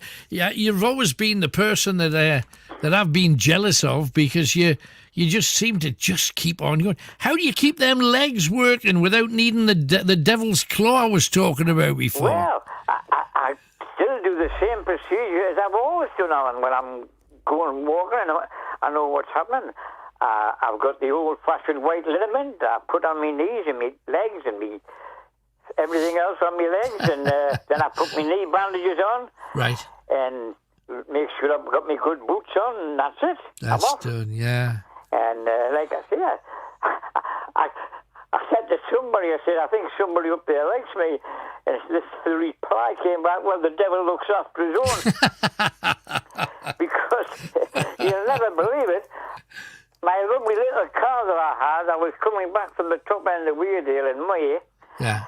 And I was just coming into Stanhope, and this fella coming the other way in a pretty big truck that, I don't know what they could call it, like a 4x4 or something. And then all at once he just turned into me. And I threw myself across from the passenger seat, from the driving seat into the passenger seat. Right. And my car was a write-off, and I hadn't a scratch on us. I mean, have you managed to get it replaced, or are you... Oh, it's a write-off. I've got a different car now. You got a different one, that's And right. I was lucky because the police were just coming past at the time, and the policeman went and was interviewing the young lad that was in the truck, and the young policewoman come to take my details. I said, well, you'll have to wait a minute, Ben, because I said, I'm going to have to go to the toilet and stand up. Yeah. Got to get your priorities right, haven't you? So, like I say, I went down there, and then I came back, and when I came back, everybody had their details taken and whatnot. Right. I just had to, I phoned up and got my car taken away on the back of a truck, and I just phoned one of my walking friends up, and he came across and picked me up, because I'd already done my shopping at Concert before I'd gone up the deal, so it was all in the boot of the car, and he took me back home, and that was that. And It's awful though, isn't it? Because my car died about 2 or 3 months, about 4 months ago now. And if you've had the car for a long time, and it doesn't matter what car it is, it's a part of the family, isn't it? And you hate to see the back of them. The worst part was I had to learn to drive again, because the car I had wrote off was an automatic. Oh, and the one I've got now is manual. I had to go back to learn to drive with the automatic. Yeah, how did you get on? How long did it take you? I was doing all right to get there, because I still don't drive east. I always still drive west, you know. Right. Like I always do. Yeah. So, like I say, it's lovely I've found you again, and when I first put it on tonight, the first person I heard was Neil. There you go. Happy days. Yes, and like I say, you were keeping all right, and that's the main thing. I'm fine, So thank you, I'll be a regular now on a Sunday night listening to you. Hey, look forward to it, Cyril. Thank you so much. Great to hear from you. Take care. Bye-bye. Thanks, man. Bye-bye. Now, if you're going to look up to somebody, he's the man. He's absolutely the fella to do it, because you get to whatever you think a certain age is. I've met some people fairly recently that turned my blood to ice. I remember seeing there's a guy, he came walking down the road and he was kind of hobbling. And I was looking at my phone because I had like the sat navy thing on, because it was a place I was trying to get to and I couldn't find it. And it's on the outskirts of Concert, funnily enough, with Cyril being on, and I couldn't find this place. And this guy, he was bent over, had a black jacket on, had a jumper up to the top and a tie and a shirt, and hand on heart, I thought, blame, he must be well in his 70s, 80s. And the guy, his mate, said, "Come on, hurry up, man, son." And the guy says, "Hey, you got to remember, I'm 52. I'm 52 here." And he was hobbling. And you get somebody like Cyril, who's in his 80s, bouncing up mountains like a mountain goat. That's the kind of person. Fill your life, fill every second, don't waste it. Go to libraries, read the Chronicle there, mix with all your pals, take them all over the place, stop and have a pint. He's that man. He's the man I would love to be. Genuinely. Very jealous. 0191 488 3188. Don't forget, we got our first clue already delivered. What we want lorry drivers to do, especially in Yorkshire. the clue for that is the name of a song, a hit. But what hit? 3 more to come. It's all the same artist. You've just got to name the artist. Let's go to Peter Lee. We've got Harry there. Hi, Harry. Hello. I believe in the Loch Ness Monster. Oh, right. Why do you believe in the Loch Ness Monster then? I've been on it, on the water with my sister. Right. You've been on the Loch Ness Monster? No, on the water. Oh, on In the water. boat. Right, So what happened on there to make you think? I think it's spooky. Right, it is. No, it's true. It is. Yeah, it's spooky. Yeah. Right. Yeah, and there's some of there must be flying saucers underneath the water. UFO. You know what I mean? Right, Because was on Philip Schofield's show. They said there's something underneath there on the Loch Ness. Right. Big spaceship. Well, I don't know about that, because haven't they just checked with cameras under the water and they can't find they have to go deeper, right down. Got to go right. Okay, because just 2 or 3 days ago, a guy with a drone, you know these drone things, he was flying his drone over Loch Ness, and he caught a video of a long-necked creature swimming in the water. So, and it's a really good shot. I've seen the video. I got pictures of him in book. I got pictures of it. Right. Okay. So you keep like a scrapbook on it, do you? I've got books about him. All right. Okay. I like Doctor Who. I watch the Daleks. Right. I watch all the old Doctor Who's. I've been watching all the Doctor Who up to date. Right. So who's your favourite Doctor then? Have you got one? Tom Baker. Tom Baker. Right. Okay. And there was another one, Peter Davidson. Right. Oh, you liked him as well. Right. Yeah. I like Gwen Shield. I like all Communist Street and EastEnders. Right. I watch all the acting. It's only acting in it. Right. So, well, it is, but it's good, isn't it? Though? I went down to Covington Street. It's lovely. One of the old ones. Right. I've been all over. When my sister went to Loch Ness with my sister. Yeah. With me, my mum. My mum went on the boat in Loch Ness. Right. I lost my mum, you know. I lost my mum and dad and my nan. I'm so sorry to hear that. I lost all my uncle, like some of my uncles and my aunties. You just get on with life. Just get on with life. I've got my sister. She lives near Blackpool. No, absolutely. And she comes up. Yeah. And so, I live in Fulham Road near Lee Dean House. It's lovely up here. Right. But I mean, you've got enough people looking after you, though. That's my sister. Your sister. That's good. And Stephen, Matthew, and Scott and Laura. Got my nieces. That's good. And me nephews. They've got babies. They all got babies. So you got a nice, big, supportive, and lovely family. That's nice. Yeah. Nice to know. Hey. Yeah, I live in the flats. Well, thank you for coming on, Harry. I listen to Radio 1. Remember Mark Goodyear? Yes, of course. Remember Mark Goodyear? I know Mark Goodyear. Yeah, he's a good lad. I used to listen to Radio 1. Yeah, he's on our channel here. Great to see. Tell him I'm a snapper. Where you from Teesside? You work down Teesside? I'm from Teesside. No, you work down there. I worked down there, yes, for a while. Yeah. Whereabouts is it? Is it near the Radio Tees? That's where it was, yes. It was Radio Tees. Where it is, the radio station? That's where it was, yes. We're further north. We're in Newcastle. Newcastle. Oh, you're up there now, Newcastle. We are, yes. Hey, but good to hear from you, Harry. Thank you very much for coming on. There's Harry. Now, if you've been watching the screen, for those of you watching on Facebook and YouTube, we've just been showing the video of the Loch Ness Monster that was taken by the drone. I'd be really interested to hear what you guys next door thought of it. Could you see the shape of a plesiosaur? Chris says the Loch Ness Monster, double the amount of sightings than usual, 20 this year alone, 2 in the past couple of days. Expert thinks it's proof she exists. It is actually, it looks like the shape of a plesiosaur in the water, long neck, full grey body, and it was captured by a drone. If you haven't seen it yet, have a look. What else could that possibly be? Quick break. We're back your end of this.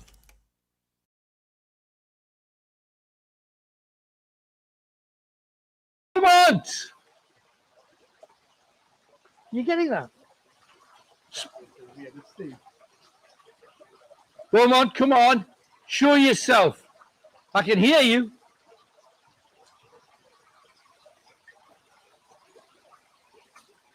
That is weird. What is that?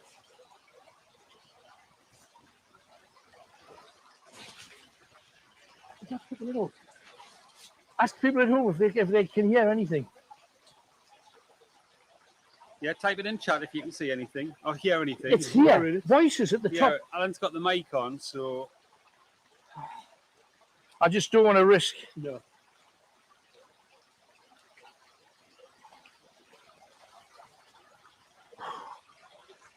Could maybe stand on the. I just don't know whether I'll get back. No, I wouldn't, just in case. No, but I know. everyone's advising Kenny to get back. Oh, yeah. I wonder why. Beaumont! Speak to us! It's as if he's just there. Whoever's there is just ignoring it. He's just almost like ranting. Oh, I'm going to do something that I would never over water. I wouldn't. Hold on, I'm just taking the mic off.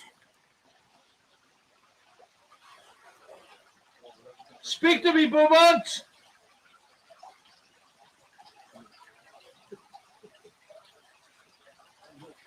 Oh, his voice is up there.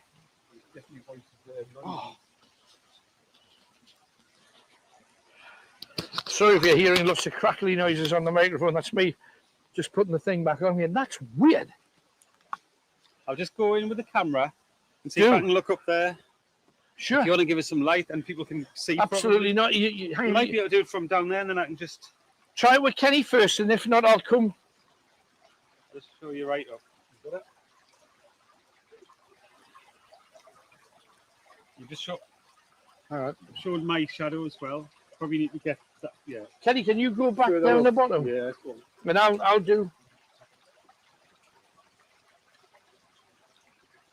There, look. In the block at the end. Do you see them? Looks like that. Kenny's got the best one. That's it, Kenny. Yeah. What the hell do they look like in the distance?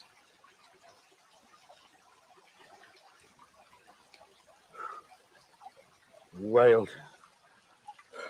I heard voices. I'm so glad you heard them as well. You see this building here? It's like an antechamber. This was part of the main. I know it's all tumbled down. What they said was that... People are asking for the necromancer, the tunnel. That's a great idea. Yeah, why not? Kenny, can you light up the tunnel? Yeah. I'll give you both barrels. Yeah. And I'll go and see if I can... The thing is, you don't need the necromancer when you can hear the guy at the end. That was the only thing I was thinking. Come on, then let's... Listen! It's like people talking. He died there. It's a necromancer.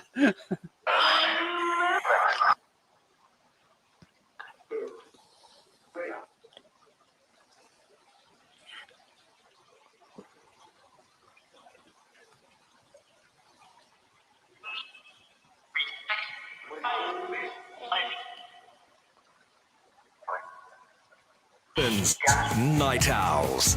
The phone in that gets you talking. Greatest Hits Radio. And we are indeed Greatest Hits Radio Northeast, waiting for you, as always, and more stars to come out at night.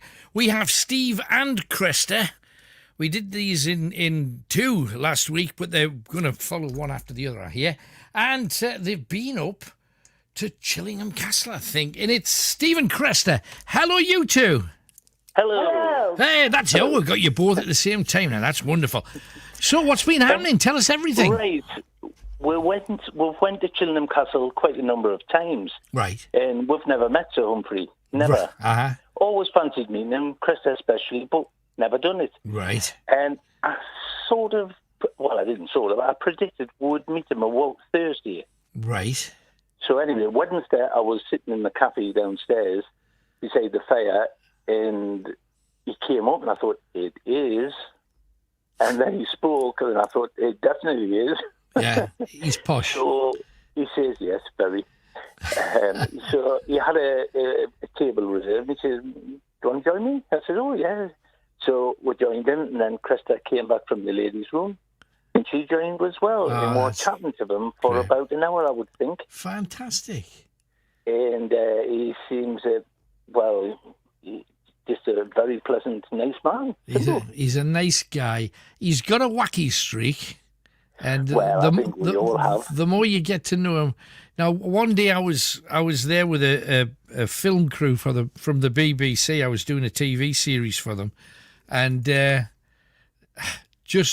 we were just leaving, and the film crew said, "This is an amazing place. We can't believe what we've caught on camera." And I said, "Oh, you should meet the guy who owns it, Sir Humphrey."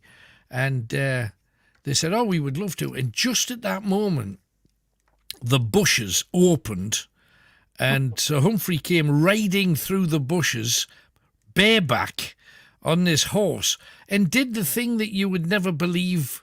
You know when they go on their back hind legs and go, and then clump comes down again. And blimey, I'm saying, what an entrance. You can't get better than... You expect him to be dressed... like a knight or a baronet that he is.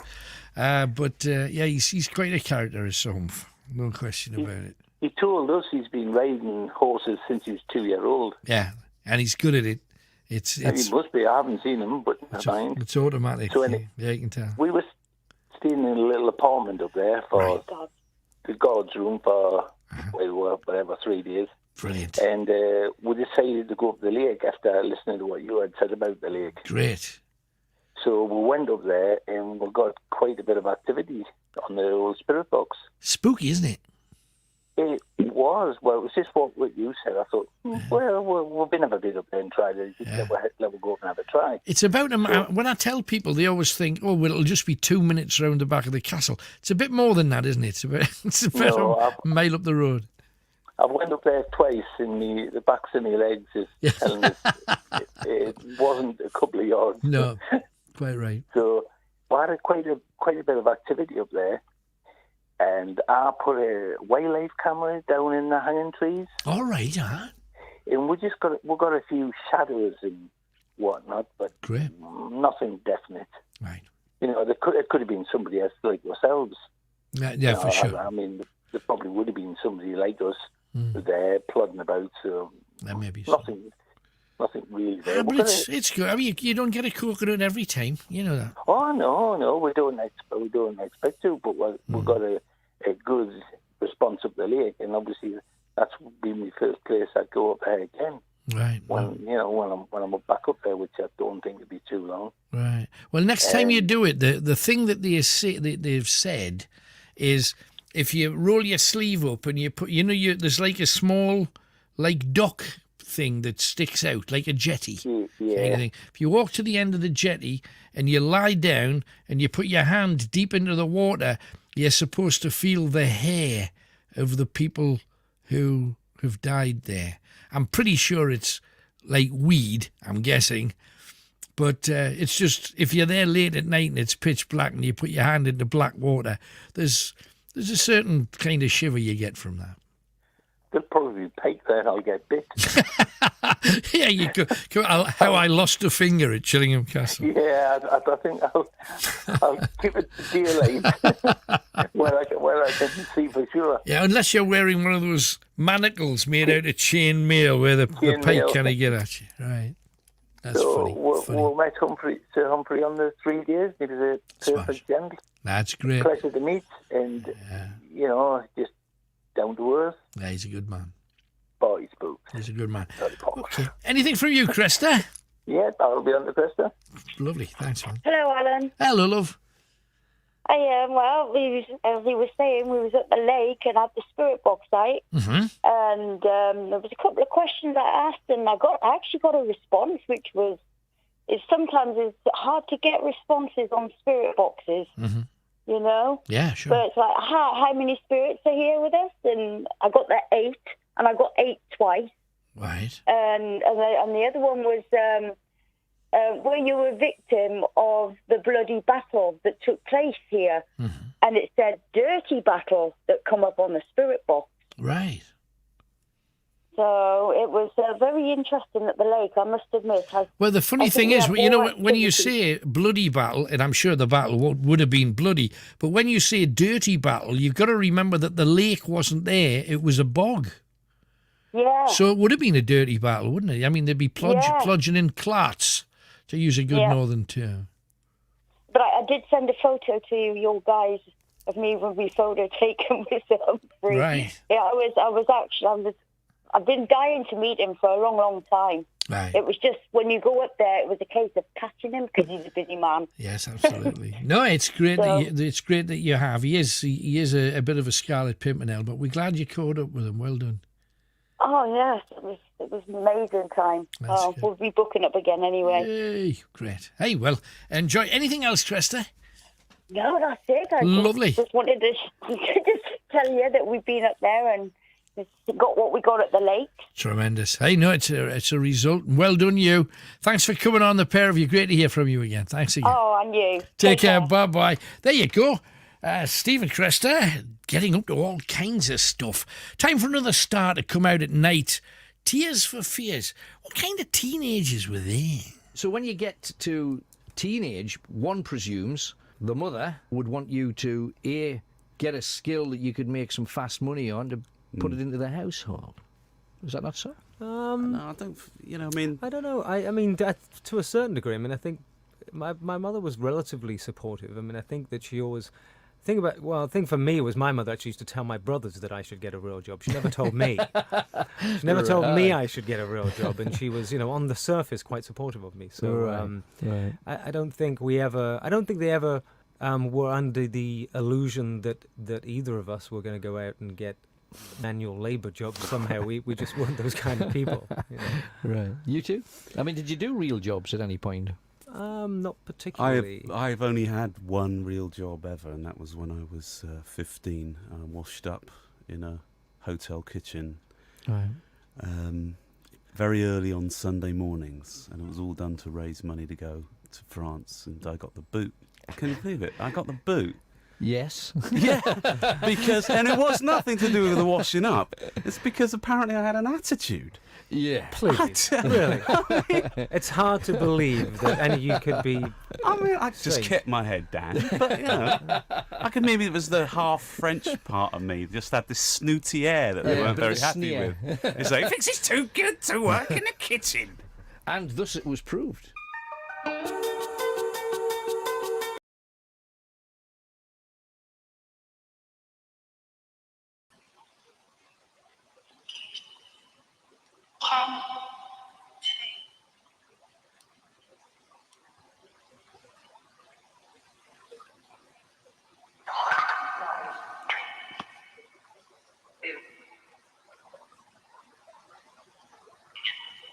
It's hard to make out the necromancer above the noise that's already here. If you've got that on the speaker, it'll pick it up perfectly. You probably use that, can't you? The mic will. Wentworth. I want to speak to Wentworth. He's chattering away up the back of there. Pity we can't get up there. Oh, I know. This building over here, light it up, Ken. This building over here is was a place where they placed the bodies of people that died in the.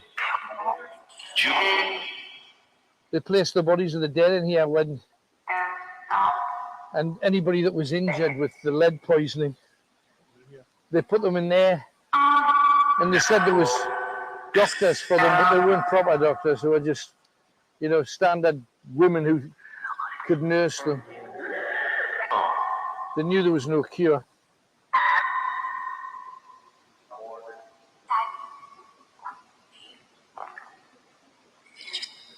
Speak to us. Yes. Who's there? Oh, look at this. Do you remember this was just casual last time? It's wild tonight.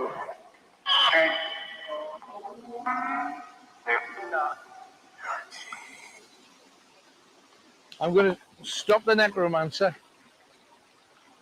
because this is very loud. I know you could probably hear it back at home, but this is the Troll Bridge.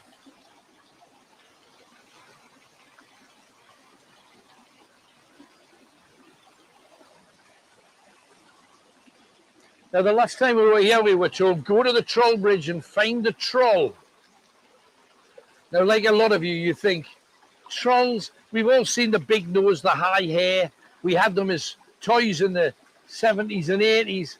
And then again in the 2010s, they became quite big. Who believes in them?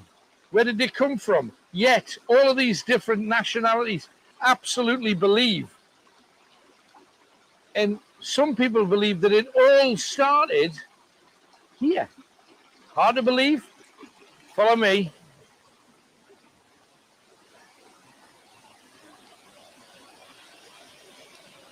Now, a little bit later, we're going to be telling you about drowning pools. There's a rock band called Drowning Pool.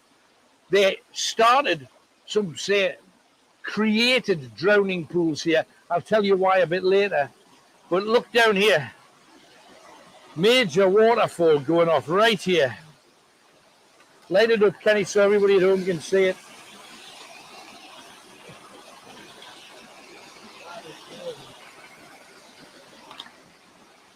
And this is the Troll Bridge. Now, in the countryside hereabouts, especially up here, I'll show you. This area, if you come across, light this up, Ken. We will have to have a look at some point. Up here. This area here, it was said that back in the 600s, we're talking 600 AD, a race of very small people, we're talking 3 foot, 3'6", being the average height of the people who lived here. And the people from hereabouts hated them because they were little people, because they were different. And they gave them a lot of prejudice, and they would eventually force them out after years and years and years of mistreating them and hurting them, killing them, stealing their women and belittling, pardon the pun, but belittling them, and eventually chased the trolls out, and they moved to Ireland. Now, that was in 600 AD, and a lot of people wonder, was it the small people from here who moved, 200 to 300 of them moved to Ireland? Was that where the little people, the leprechauns came from? I don't know, but what a fantastic story if that's true. There is one story of the trolls that I must tell you, but first, share. Make sure you share this stream. Get it out there to as many people as is possible. When the locals hear about, and they're a lovely lot, aren't they, Ken? The people that we've met are lovely here in Arundel, but back then wasn't the case. And when they heard that the trolls were packing up and leaving, a big group of thugs and hooligans came. You got to remember, this has always been rough country. A group of hooligans came down to try and steal whatever they could, whatever they were going to leave behind, anything that they had maybe of value, they were going to take it.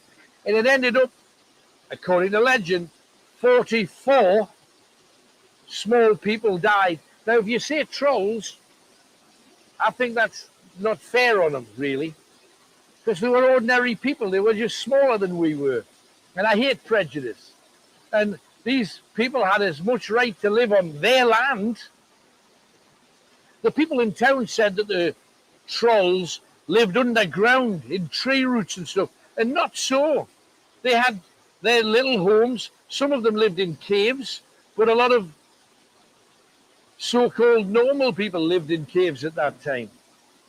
And it was just heinous that they should do what they did. 44 died, and they hung them from trees around here. So you're wondering whether any of these trees, With even more choice of takeaways on Meerkat Meals, where do you fancy today?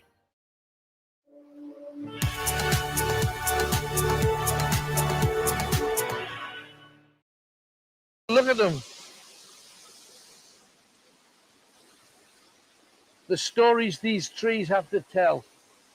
Probably get the night vision out soon round here in Yeah, the tunnel. absolutely. I want to find that troll first, though. Yeah. That's what we've got to do. That's like a mini Niagara Falls, isn't it? It's amazing. If it was blue, it would be a Viagra Falls. Sorry, I'm sorry. Come on, I'm just trying to lighten the mood because it's a bit Viagra Falls. Viagra Falls. Yes, with our falls. I was going to say, I'll keep out of here. Careful, Ken. Have a look around, though, because it's supposed to be... There's supposed to be a troll here. I've seen a picture of it. It looks amazing. It's supposed to be on a bankside here somewhere.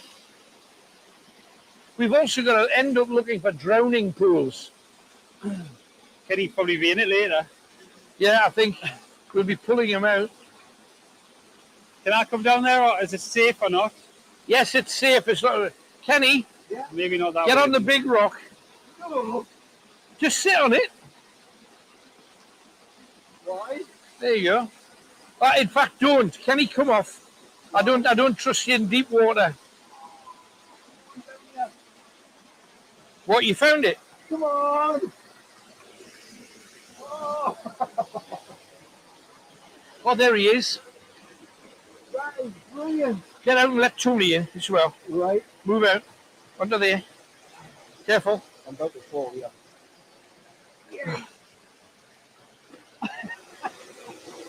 Come on down, Tony.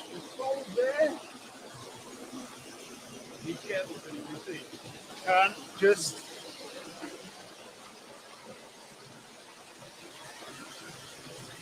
Can you make it out? Oh, yeah. You stand on that one, that's safe. Oh, no, I've got the whole picture of it here. You see it? There it is. Looks better. Looks better in the daylight. Oh, no, you can make it out. Not with a torch on it. The beam kills it a bit. Oh, hang on, I know you're wired up. I'm really wide, you can't take it. Can you not step under that one? I can say I've got it. I can't get on there. All right, man. I can't get, yeah. So there's the troll. We found him. And it's down there that the drowning pool said to be. Because you got to remember, we started this whole story talking about the reavers. Tony's safe, Kenny's safe, happy days. But it's down here. It's down there. Is that the drowning pool? I'm Emily Hume. Thanks, Emily. Alan Robson with you. This is Greatest Hits Radio Northeast. We're talking to Darren Hayes from Savage Garden a bit later on about his exorcism. Yeah, you heard it. And playing some of their tunes as well, so you're ready for that. Time for your second clue. Now, remember, we're looking for an artist that had obviously more than 4 hits, because I'm giving you 4 clues that are 4 hits. What's the name of the artist or band? Clue number 1. What we want lorry drivers to do, especially in Yorkshire. The second clue is, if you're sweating in bed with your partner, are you getting this? If you are sweating in bed with your partner, are you getting this? What song could that possibly be? Rack your brains. You got 2 now. What we want lorry drivers to do, especially in Yorkshire. If you are sweating in bed with your partner, are you getting this? 2 clues down. 2 more clues to come. And the 4th one, well, I promise you the 4th one will totally give it away if you haven't already got it. Just see how bright you are with the others. And once you get 1 right, then you got to go back and say, oh, wonder what of their or his or her songs that they were. So you can work it out after that. Let's dive back into the calls. We have Anonymous, who is in Newcastle upon the Tyne. Hello, Anonymous. Hi, are you all right? I'm good, darling. What can we do for you? I just wanted to ring and just let you know about the whole drama that my parents had trying to get home from Turkey. Yeah, because everybody heard, Turkey's open again, so there's a race to get tickets and stuff. We were told that it was easy and simple and everybody'd be able to get in and all right. What happened? So basically, so it was about 12 weeks ago, they both decided to up and move over to Turkey. Oh, move there, right. Yeah, so everything was great. Moved over to Turkey. They had to fly from Edinburgh. Right. Managed to get themselves there. Everything was great. Uh-huh. So obviously they were still on the red list.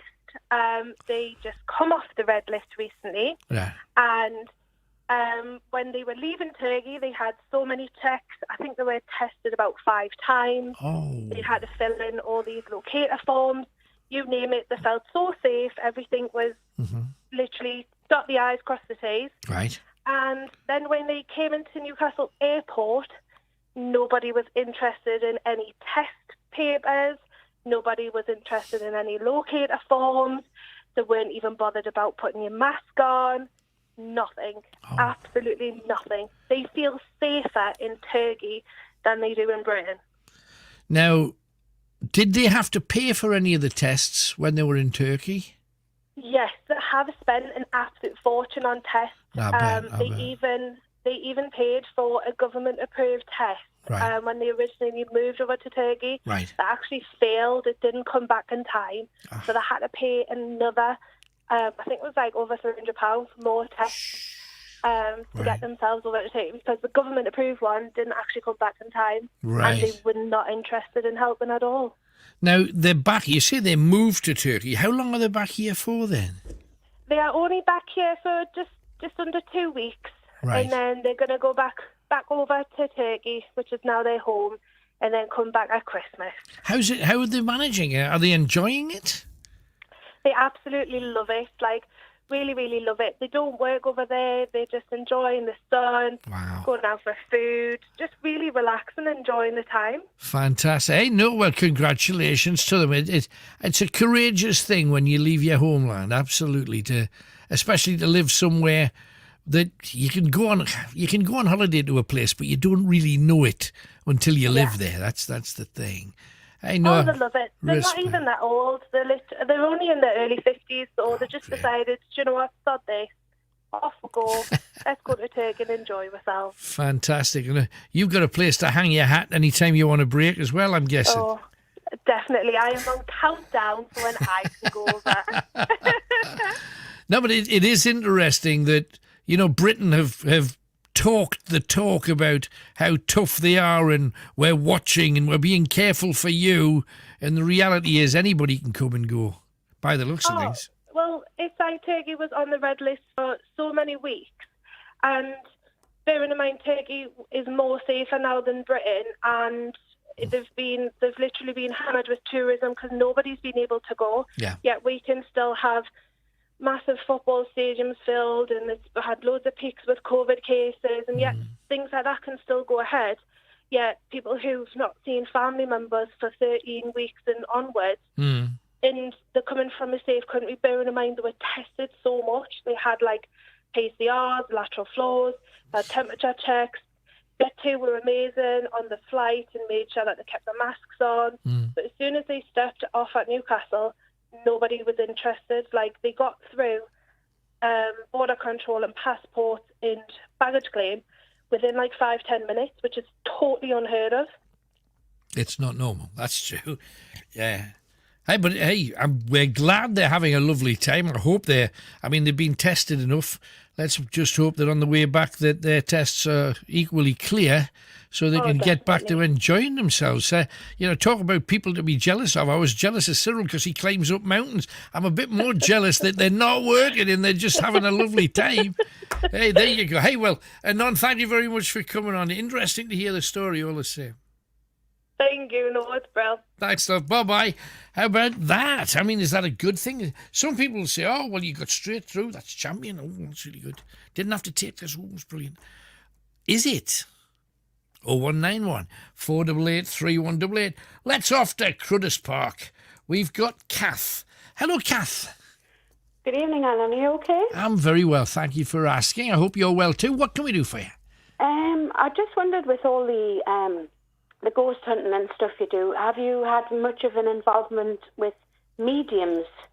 Over the years we have. We've taken a medium, Suzanne Gill, with us on a few, and much earlier we had an amazing lady from Seaton Delville called Connie Lee who worked with us on a few occasions, but they're not a regular weekly occurrence. Yeah. Why do you ask? I asked because, as you know, I lost my husband in January. Yes. And I'm pretty much housebound, and I had a hairdresser come in, and I was told, she's a bit of a medium. Right. So the first time she came, which was probably back in March, my husband passed away in January, right. and she was telling us things. I mean, I can't say there was anything specific, but I kind of thought, I mean, there was a few things she said, like, I've got a necklace that I wear with my husband's wedding ring on, and he's St. Christopher that I bought for him. Right. She seemed to know about that, and I was like, well, how does she know about that? Because I don't show it. I hide it. It's like personal to me. Right, sure. And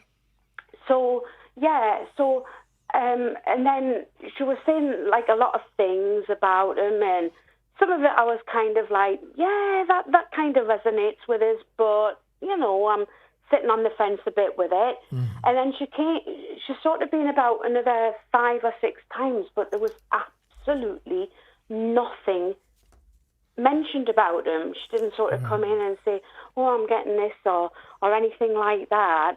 And I was kind of getting myself a little bit upset, because I thought, oh, this is a bit strange. Why is she not mentioning anything, you know? And the last time she came, she seemed to be in such a hurry to get away. And, of course, you know, when you're dealing with grief, you think, oh, why is she being in such a hurry to go? Right. I thought, has something come to her? Has it, you know? And she never, and now she's sort of said she's took another job on, and she can't come and cut my hair anymore. And, of course, you know, you think all sorts. But whoa, and I understand, because of the vulnerable place that you're in at the moment, and you are, because you're still raw to it all, and I understand that. But but what you're doing is telling yourself what she thinks. Yeah. Which is, it's never a good idea. It may be as simple. Why was she keen to get away? Maybe she wanted to watch something on the telly. Maybe she had a hot date. Maybe she wasn't feeling very well. There's any number of reasons why somebody might want to get away from what is essentially a job for them. Of course. You know, so I wouldn't read too much into that. And for you to think, oh, she must have seen something that... Well, no. Also, she might not be a very good medium. She might not pick anything up. And if she had... I've found that 2 things happen. And because I'm really, you know, you talk about people being cynical about ghosts. I was for years. I still am completely cynical about mediums. And I've only met a couple that I thought had any ability at all. And I've met hundreds, I mean, possibly thousands. But I've only met 2 that I've thought, I don't know how they did that. However, if you are vulnerable and somebody says, and you know, she comes to your house and there's photos of you and a man, and he's not there and he's never there, it doesn't take a genius to say, I'm getting a man on the other side, and you go, oh, whoa. Yeah. That's him. Yeah. Well, there's a lot of men on the other side. So the thought that it would be him, it may well, but it might not be. And it also might be just her saying it because she wants to add a little bit of vavoom to her life that she's not getting cutting hair. You know, it doesn't mean she's got it, whatever it is, because I know more people that pretend it than have it. That's an awful thing to say, and I don't wish to disparage anybody in particular. No. But I haven't, hand on heart, and it's like until I saw a ghost, I didn't believe in them. And until I see, I do believe that certain individuals have gifts, no question about it. Mm-hmm. Just an awful lot of them don't, but say they do. Yeah, yeah. And you've just got to make sure that you don't, because in this way, somebody who claimed to have a gift ended up inadvertently hurting you and making you doubt and making you worry. Yeah, and that's a thing that none of them should ever do. Yeah, well, that's what's happened. I'm kind of like, well, why was there nothing? Mm-hmm. And she said a few things like, you might go to bed one night and feel something at the end of the bed, and it'll be him sitting on the end of the bed wanting to reach to you. Mm. And I'll be honest with you, Alan, I have had absolutely nothing like that. Nothing at all. No, because that is kind of standard what mediums say. Oh, he's standing beside you now, and you can't feel a thing, you can't see a thing. Yeah. And it's said to reassure you and make you feel better. And in a way, if it did make you feel better, good. But for me, I would rather have something real. I mean, since he passed, have photographs moved? Have things that were relevant to him been moved, or has there been any smells in the house? Have you caught anything out the corner of your eye? No, the only thing that I've had, Alan, which was really strange, I play the ukulele and the clarinet. Right. And I've got a loft. I'm in a bungalow. Right. I've got a loft. And I remember I got my ladder up to try and get in the loft, but I'm disabled and I couldn't. And I thought, literally, my ukulele was like in the loft, right at the back. It wasn't anywhere near the hatch. Right. And I remember looking and thinking, I can't reach it. I can't do it. Right. And I got myself so upset about it. And I came back down the ladder and I thought, I just can't reach it. I can't do it. What am I going to do? And literally, my phone rang. It was a friend of mine. And within seconds, the hatch opened. It was really weird. The hatch opened and my ukulele fell out of the hatch. And I thought, my goodness. What? And you're looking for a medium to tell you something when that happens. I know. Woman, get a grip of that. That's amazing. I mean, it was at the back of the loft. It fell out the loft. Yeah, it did. It did.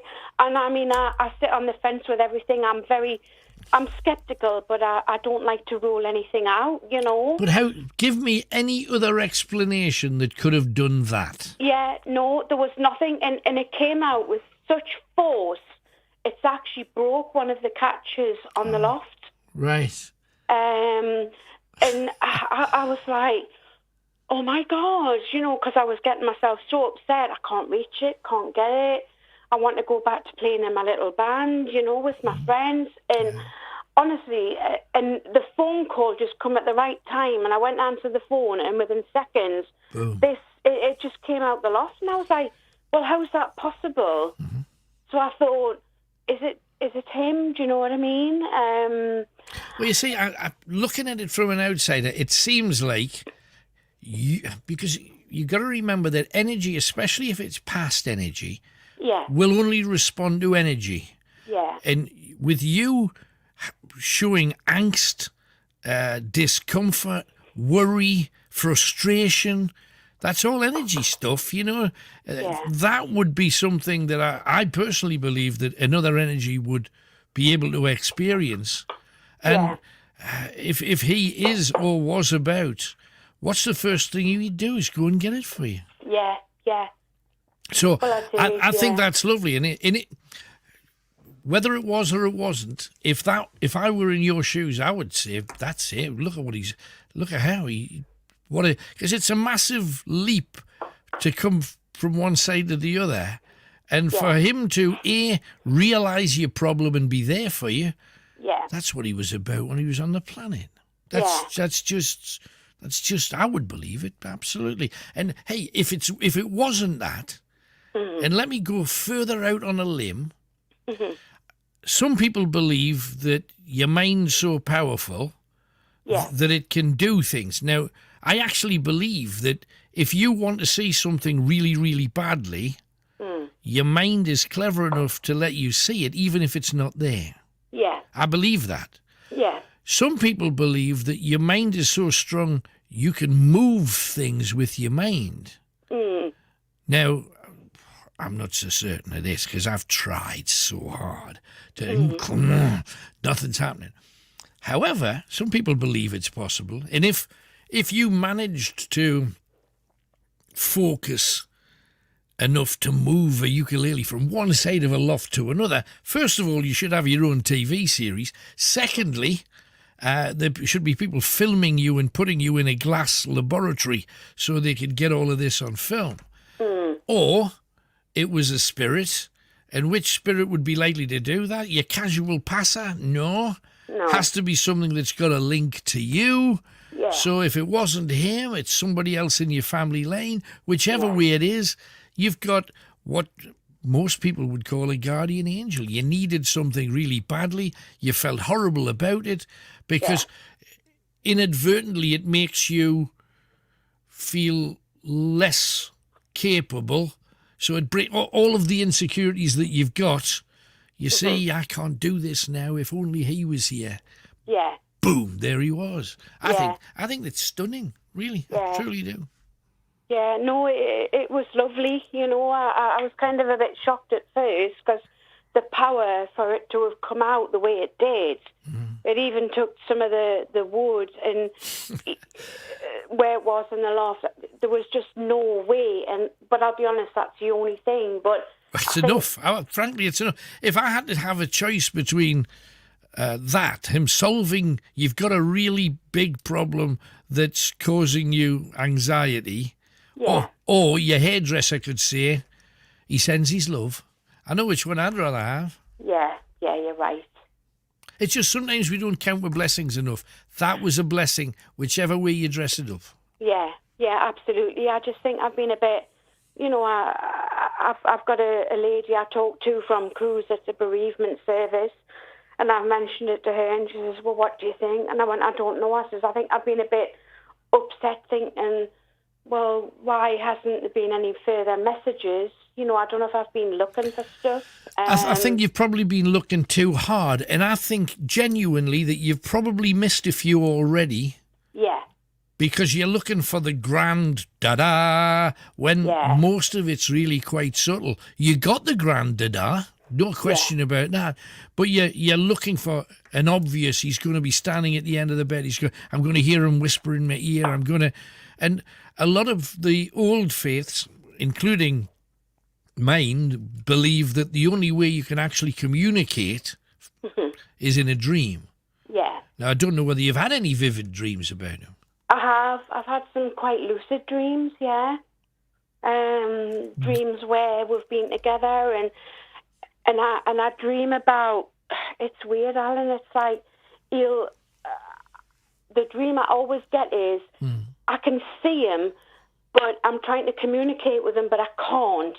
And then I'm like trying to dial his telephone number on my mobile phone, but I can't get through to him. But he's there. It's weird. It's like, I know you're there, and I'm trying to get in touch with you, but I can't. Right, okay, here's the thing. Let's say all of those faiths, and I'm talking Native American, I'm talking all of the indigenous populations of places like Australia and New Zealand, the Maoris, the Aborigines, the people from the Haitian Islands, also all of the shamanic faiths of Northern Europe and Scandinavia all believe that the only way to communicate properly is in a dream. In a dream. Now, I don't think it's the only way, because we've had contact in a variety of ways, but I do believe that you can. Now, let's say, for sake of argument, that he came to you in a dream. Yeah. Can you ring him? No, because I'm trying that. But he's dead. Yeah. Not dressing it up. I'm not trying to hurt you. No. Remember, he's in another place. Yeah. You cannot send him a letter. You cannot ring him on the phone. In your heart of hearts, you want more. You want to wrap your arms around him. Yeah. You want to give him a kiss. You want to give him a cuddle. You want to let him know that you're okay. Now, Yeah. if he's coming to look and you're just desperate for more, just smile at him. Let him know you're okay. Yeah. You do it. You're not going to get everything because you had everything, Yeah. and you were damn lucky to have it. The kind of relationship that you had Yeah. to allow you to feel the way you feel now about him. Yeah. You were a very lucky lady, and Yeah. count those blessings. And remember, next time you see him, don't show him angst. Don't show him anxiety because your life's okay. Mhm. It's not as good as when you were with him, but it's Yeah. different. And that's how nature set it to be. It was always Yeah. going to be that way because Mhm. we live to die. We can't help it. It's going to happen to all of us. Yeah. And he's watching out for you, which is beautiful. Yeah. Yeah. That's really comforting. Thank you. I just wondered with all of your, the ghost things you've done and that, how you felt about mediumship, and it kind of upset us a bit, but then you're right. Mediums never should, but she was there to cut your hair, really. She wasn't coming to give you a reading, was she? No, she wasn't. So, no. Hey, I've cut her hair, I'm away. That's a Yeah. job. If I was a plumber and I was a bit of a medium on the side, unless you cross my palm with silver, which is what most of them want, I would want to get away after I'd fixed your pipes. Do you know what I mean? Yeah. So just don't read too much into all of that because you've had far more than many people ever get. Yeah. All right? Yeah. There will be more. I've got no doubt there'll be more because you wouldn't have had what you've already had if there wasn't someone about. Yeah. All right? Yeah. Keep your Oh, eyes that's peeled, all right? Oh, lovely. Thank you so much, Thanks, Alan. Kath. You take care, Donna. Bye-bye. What a damn show. Just missing a man. 0191 488 3188. We got Sean up that mountain in concert. Hi, Sean. Let me try again. He is out there. Hello, Sean. How are you doing? Oh, there he is. Hello, mate. Good to have you on. What do you think of Angela Rayner? What do you think she's? I think she's absolutely fantastic. I think she should be the Labour leader. Like, What, because she's insulting? no, but she's only telling the truth. Well, her truth, I mean, probably Boris's wife would disagree with it, and anybody who happens to be a Tory would disagree with it. But he's racist. It's all right for him to come out with racist remarks, and she kind of come out with scum, which is not racist. I hear that too, and he said sexist things and all kinds. I hear all of that. Calling people scum is extreme. I personally think that racists, in most cases, are. Sometimes it's just ignorance. But if you're intelligent enough and you're still racist, there's something seriously wrong with you. I call him a half-wit, like, so I'm not going to get done, like. No, it's just if you are in a position of authority somewhere, the world looks at you and judges you in a particular way, and it's setting an example to people. And if they see MPs calling each other scum and filth and blah-de-blah, they think it's all right to call other people that, and it's not nice. And life would be better if we never called anybody those kind of names. Well, everybody, you know what I mean? Everybody does. Everybody does, mate. Everybody does, but it's still not a great example to set to other people, especially. What, just because they're high up and on £81,000 a year, they can't speak their mind. No, well, you see, I don't trust politicians, and I have a great loathing for the lot that we've got at the moment, and I mean all of them. I'm not picking a party here. I'm very saddened by the lack of quality of most of the politicians that I've come across, and it's very sad. But I just wouldn't choose to call them scum necessarily. And the stuff that Boris has said, the lies that he's told, I can understand people being heavily critical of him. Aye. But scum's a heavy word for, they've got to talk and they've got to do deals and they've got to work together in the house to improve our lot. I don't believe they are, but that's kind of what they're supposed to be doing, isn't it? It's supposed to be working together. Have you seen what's going on now? That the ambulances can't get that fuel. Yeah, I know. It's ridiculous. That it just shows you what's going on. Do you know what it is, Alan? I blame these Labour voters, right, that turned blue.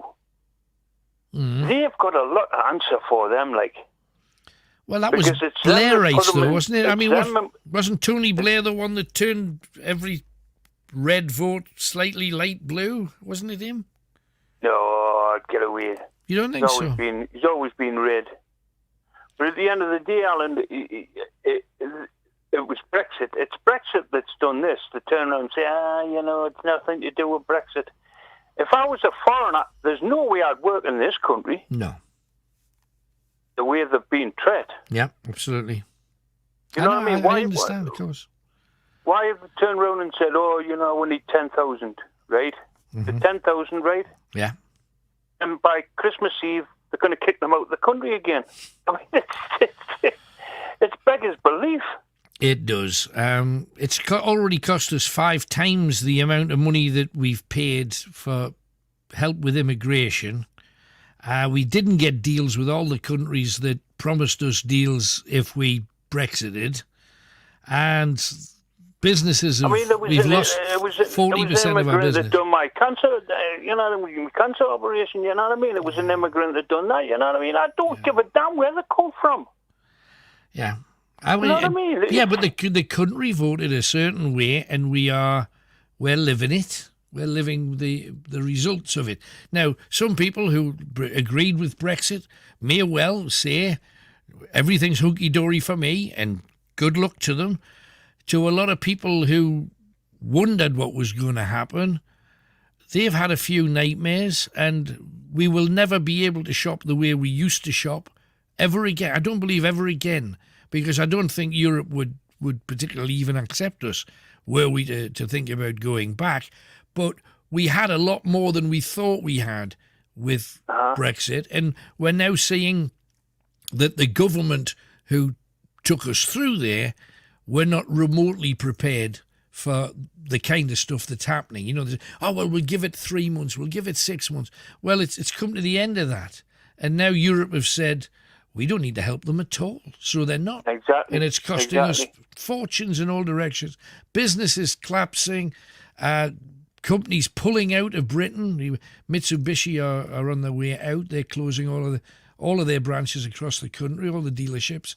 And there's an awful lot more heading in that direction. Now, you remember Boris saying, we've got a great business deal with Japan. It's not going to be affected in any way. Now, first thing Japan said was, we're going to have to change the deal. Oh, well, hang on a second. We didn't plan on that. And then Australia, who promised us loads more business, have actually given us slightly less business than we've ever had from them. Canada haven't delivered. All of the Commonwealth countries that we thought, well, we'll do more with them. America, we'll do more with them. They're saying, no. Okay. So all of the things we were promised, essentially, are not coming to pass. And the lockdown was a good way to hide it. Let's just put it that way. If I had my way, I'd get rid of the Commonwealth, like. Yeah? Why? Because I think it's a waste of space. Why should this country, it beggars belief. Why do they call it Commonwealth? It's like, commoners are wealthy. Right. Is that what it is? No, it means that they have the countries concerned up till now, because I think Australia will opt out at some point, but up till now, the countries concerned want the Queen to remain their monarch. She's not their monarch, though. Well, they believe she is. Australia and Can't get any thicker than that, can you? And some of the Caribbean islands believe that the Queen is their monarch, and she's on their stamps, and and they love her, many of them, and they choose to remain part of what used to be the British Empire, but it shrank when everybody kicked Britain out because, frankly, we'd stolen everything they had pretty much. That's what's happening now. So basically, that's what's happening now, then. You could call it karma, maybe, for, our history, because we show great pride in our history, but we have been responsible for an awful lot of mayhem, blood and misery over the years too. We've done some good things, but we've done an awful lot of questionable things too. But I just think that things won't be the same again. Things have changed. The country made their decision. We stick by it, and we have to live with it. Simple as. The good, the bad, well, and the ugly. well, to be quite honest, Alan, I don't think Brexit will last very long. Like, but would Europe have Britain back after all of the? Well, I mean, but would you rather have 27 countries or just one country that thinks that they're high and mighty than better than anybody else's country? Because that's the way this country's going. Oh, we're better than America. We're better than China. We're better. They're not, like. This country's collapsing, like. There's an awful lot of question marks about Britain, and it's very, very sad. I know Scotland won another referendum to try and stay in Europe if they can. I know they're not in Europe at the moment, but they want to be again. So, be interesting to see if that happens. Who the hell would want to have deals with China when they've killed millions of people? You know what I mean? Do you not think that when it comes to politicians, money's money, cash is cash, and cash is king, and it's very sad. But I've seen it 1,000 times with governments. Oh, we're not dealing with them, but they want to give us 440 million for missiles. Okay, that's what happens. You talk about the Saudis, and talk about Saudi Arabia, where the people who crashed all of those planes into the Twin Towers, they were Saudis. They weren't Afghans, they weren't Iraqis, they were Saudis. But have you noticed the only country that America didn't even think of concentrating on was Saudi Arabia in the Middle East? Why? Because they're probably one of the richest countries on earth. Oh, they are. So money can get you away with stuff.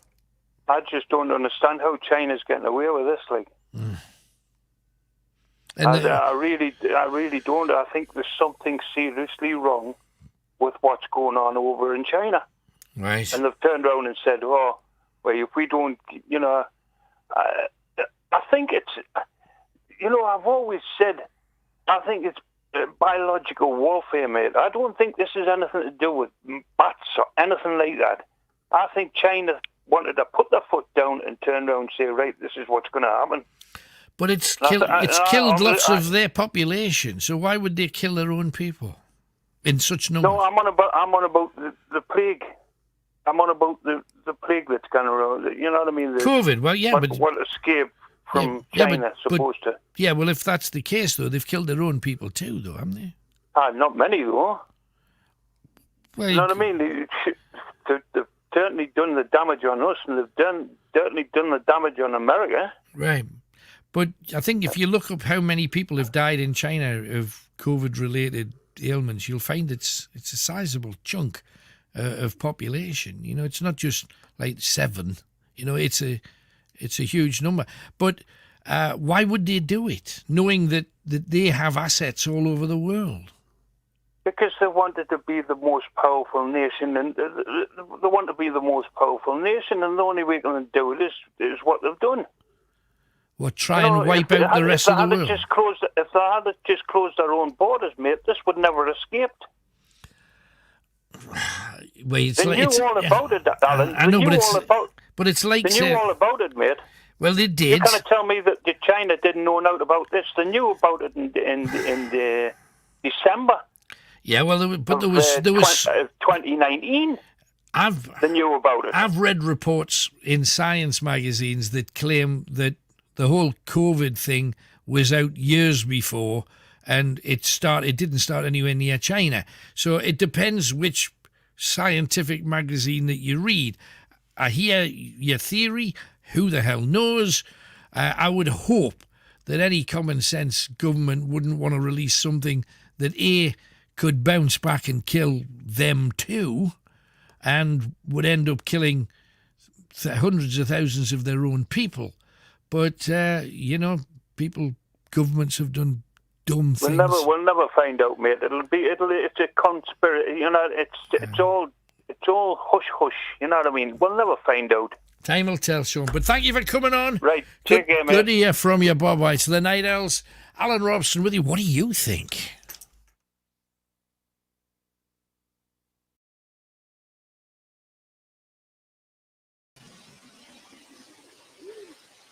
As we get away from the... Well, you've got to come and have a look at this.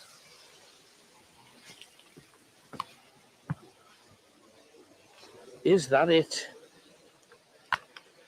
Is that it? Now, if you look down here, it said 20 feet from the bridge. Now, there's the bridge. Careful, Kenny. I'm sorry you're flashing us. There's the bridge. You're all right there, yeah. It says 20 feet from the bridge. You see the drowning pool. Now, I think that's it. Now, if you look at that, it doesn't look that deep, but there's water pouring down here. I can walk up that side, I think. Let's give it a try. I'll give it a go. Let's do it. Because when we're talking about the Border Reivers, the Armstrongs, for example, they... Want to go first or me go first? I'll go first. I was hoping you were going to say that.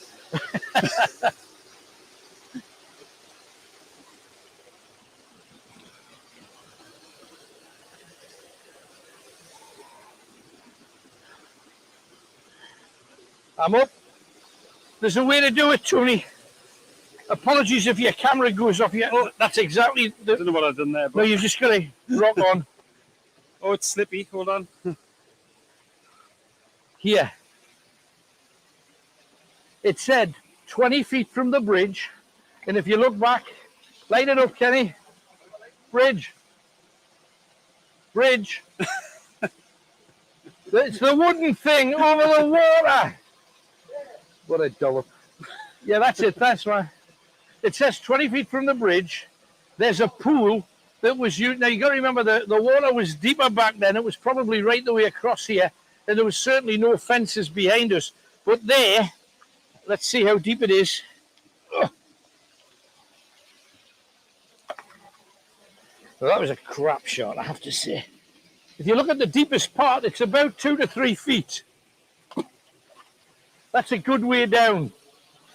Now, they wanted desperately to get rid of the Reivers that ran roughshod over people here, murdering, killing, setting people on fire, setting their homes on fire and not letting them leave. I know the Reivers have this really romantic reputation. They weren't romantic. They were evil, wicked, bitter, nasty people just out for the money. Rope at the time was really expensive. We're a long way from towns or cities here. So therefore, getting your hands on fresh rope wasn't as easy as you'd think. 0191 488 3188. This is Night Owls. Greatest hits radio. You are with the big one. 0191 488 3188. Get your calls in. We would love to hear from you. Whatever it is that you want to talk about, let us do some of that. Anyway, our next caller in is Edwin. He is in Gateshead. Hi, Edwin. Hi, Alan. How are you? I'm all right, man. Thank you. What are you talking about mate. tonight, then? A couple of things, but you're a constant in our lives. You know, like everybody means everything to you. Like you mean everything to us. Well, thank you, man. You're such a nice bloke, you know. Very nice of you. And a woman that was on earlier, where her husband had passed away. Yes. There's a psychologist, Jordan Peterson, that's on YouTube. Mm-hmm. He's good. There's also Dr. Claire Weeks, that's on YouTube. She's good. She's helped a lot of people through a lot of problems and that. She's passed away herself now, but she's really good. Right. I mean, she's talking to Cruz, and Cruz are a good bunch of people. You know, they deal with bereavement. Yeah, I wish her all the best. Yeah, absolutely. Yeah, it's always so upset with that. And, well said. You such a nice bloke, but you mean so much to us as well, you know. You're the constant in everybody else's life. Like, everybody means everything to you. You know what I mean? Everybody I talk to you and see, it means that they mean everything to you, and you do to us. You know? Thank you, man. Appreciate it. I wish you all the best. Thank you very much. What are you talking about, anyway? Well, just the politicians and that, really, the thing. I think we'll do with a change, really. You know, I mean... Is Labour up to it, do you think? Because they're the only ones that probably could do it. I'm on the fence with it, really, like yourself. I didn't trust any of them. I think it was one of the musicians, I think it was Elton John once said when the Twin Towers, when that happened, politicians cannot be trusted, cannot be trusted. And they cannot really. All a good line in our own pockets, I think, really. But I think we could do with a change, though, because Boris is, you know, he's let the NHS down, which really is something that means a lot to everybody, really. But if they start privatising it would be a different thing altogether, really, wouldn't it? Yeah. Somebody said that if a private company came in, let's say Amazon, you know, like a really big, massive company, if they came in and they put Amazon on the side of an ambulance and they gave the National Health Service however many billions of pounds a year, would it really matter if it was helping? I mean, would it make a difference? I don't know. Yeah, you're very wise, you know. I see what you mean. I don't know. I just think we need a party for the people. Whoever get them a place, we need a party for the people. Absolutely. It's just a common sense approach to everything. I always believed, though, that government was made up of people from the localities who cared for the people that they represented and worked for them more than they worked for their own parties. That's supposed to be like That's exactly what it's supposed to be like, but it certainly doesn't seem that way, does it? No, it doesn't, no. No. Well, thank you, though. Like I say, you've always been a constant melee listening to you. You're really very wise, and you choose what you say to people very carefully. You're a very nice person, you know, you put all the work. I wish you all the best. Right, thank you very much. Cheers, Edward. Thank you very much. Take care, right? All right, you too, mate. Bye-bye. That's very kind of him. 0191 488 3188. Now we have George, who's in Newcastle upon the Tyne. Hello, George. Hello, Alan. You all right? Good morning. Yes, I am. What you got for us all? No, just to talk about what I've seen. I sent you a video in of the UFO I saw outside my house. I live in Benham. Yes, no, I remember it. Right. Anyway, I think because I've gone into a couple of topics with you, and I didn't have a chance to really talk to you about it, you know. Do it. Go for it. Really, what I saw is the missus was watching the telly with the kids.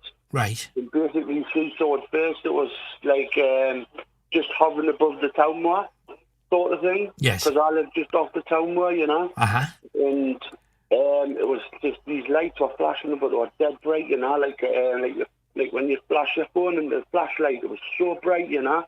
And it was doing this for about 5 minutes. Right. So anyway, she tells me, so I come from the kitchen to have a look, and I had a look, and I was thinking, is this a helicopter? Bird. And so anyway, I glanced to the front door. Well, the laddie was start recording it, you know. Yeah. So I glanced to the front door, and I looked out, and all of a sudden I looked up, and it's like, see this big, massive triangular thing just rotating in the sky, you know. But it was so big, and it was just above the tree line outside my door. And if it was a helicopter, you'd have heard it real clear. Well, that's what I thought when I looked out the window. But when I went to the door, my views changed dramatically. Right. You know how you get the, that Will Smith when the aliens come and he goes inside the door. Yeah. With his cup, and all of a sudden he looked up and he dropped his cup and his jaw dropped. Yeah. Well, that's what I felt like. I couldn't believe what I was looking at. Wow. So anyway, it was just sitting rotating. So anyway, I didn't have my phone. So I went to get my phone, and as I went back, it sort of like shot off towards Durham way. But then I realised there was two of them.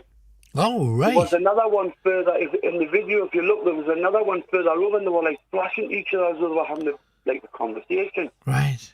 So recently, I've done some survey, some looking into things, and apparently, if I would like you to look this up, if you go on Facebook and type in US warship with triangular shaped UFO on board, it shows you the UFO that's on the ship itself. Right, sitting on the ship, and it's identical to the photograph, to the picture I sent you. Right, so you typed in triangular craft, and that came up, presumably. Yeah, I drew, and I've never seen it ever. But the drawing I drew, what I saw is exactly like it. I'll have a look. I will absolutely go on there. And there was no sound off it, Alan. Right. There was no sound, but I'm talking about this would have been, it was high in the sky, above the tree line. Yeah. It would have been above the town moor, so I'm talking maybe a football pitch, size. Right. It was that big. I just couldn't believe what I was looking at, you know. And I've always been skeptic on UFOs, and I've seen things on YouTube, and I've never actually believed what I see. Right, sure. But we're seeing it with my eyes. Makes a difference. How come the rest of the people who live around the moor, because there's houses right around it? Nobody saw it.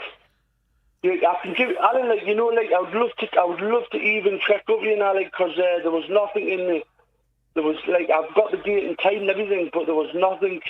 Even the group that Eyes in the Sky. Mm-hmm.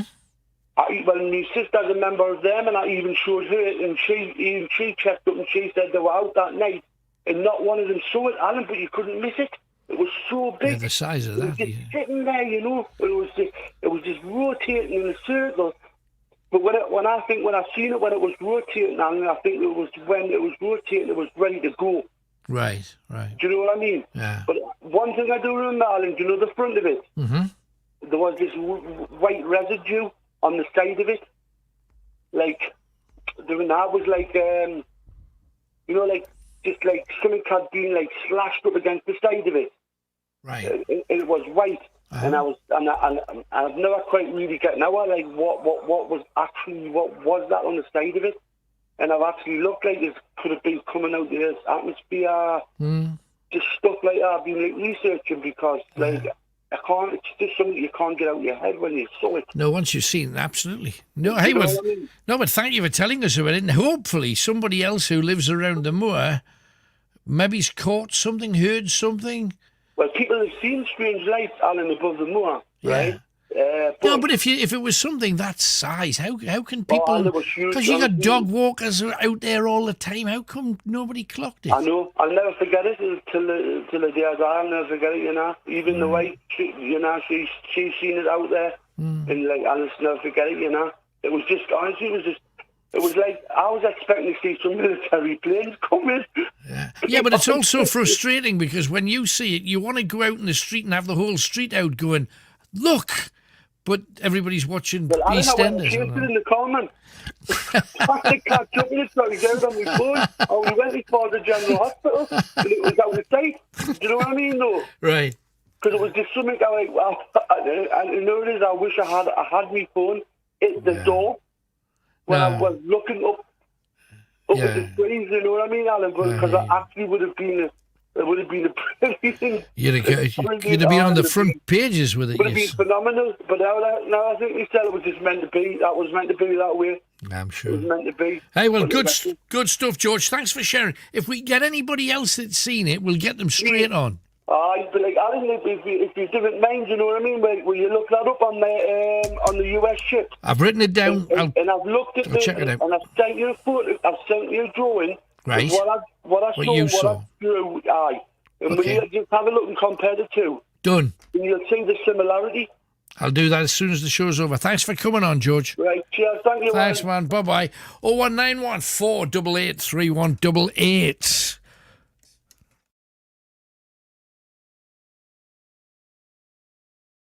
Imagine you've got your face down in the water. You've got two people holding your head under the water right here.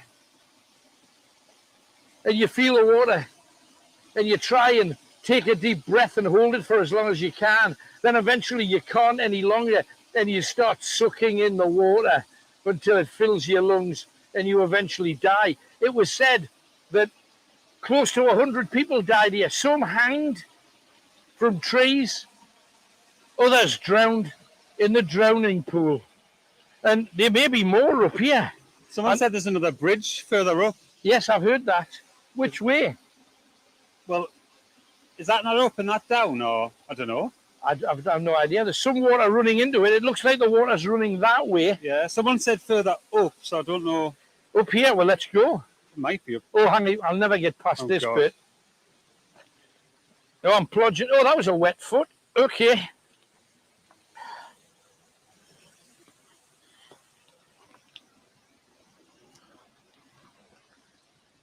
I'm not sure we're going to get very far. Oh, my good gracious. How I didn't swear there. I just ran right under that. Oh, God. You all right? I am, but I think Big Willie and the twins might have something to say about that in the morning. Oh, that wasn't nice. Oh, dear. Dear. Just trying to think the easiest way through. This is thorn bushes. Can you there. see it? Can you see it? It might not be worth going all the way up there. We might get stuck. It doesn't look too. But you see, safe. you could comfortably drown people in this. See how deep that is? This could be the drowning pool here as well. It's quite a big pool. But you see, what did they do? The interesting thing about the whole drowning pool thing is that they left the bodies at the side where they were drowned. So they'd drown them and they'd just stick them on the bank behind them. And the local people who walked down here said that the smell was so offensive that they would come down here with shovels, stick them in a pit. So nobody has any idea how many of these bank sides are as full of wildlife as they are because of the dead. And it said that it was the only way that they could make use of a river was to plant raspberries on them. And if you come over here, Tony, isn't that a raspberry? Isn't that a raspberry? Oh, it looks like it's the start of one. So there might be a body here then. Says the only way you can get anything from a river is to kill them, plant them, and watch the raspberries grow. Watch your step though. Are we going to walk up there? Because I'm game for it if you are. Is it safe or? Well, yeah. Oh well. Of course it's. I've got no idea. Just remember, I've got a handful of stuff here. I'm not sure that this is a good idea. Just say if there's a bridge up there, I want to see it. Someone said there's a bridge, but we're probably going the wrong way. Oh, shall we go the other way then? I don't know. Well, they said there's another bridge up there. Probably an easier way to it. Or down there? Or down there. That's it. Let's go down there. Come on. Because there is a path the other way. Careful, John. Oh, Jesus. You all right? Yeah, it's just slippy. It's not funny. Oh, my God. You were saying about Kenny too. Yeah. Well, it's just because I'm focusing on other things, but yeah. Oh, sure. Back. I know. I'm fine. Don't worry about me. Mountain Goat Robson. Cracks on.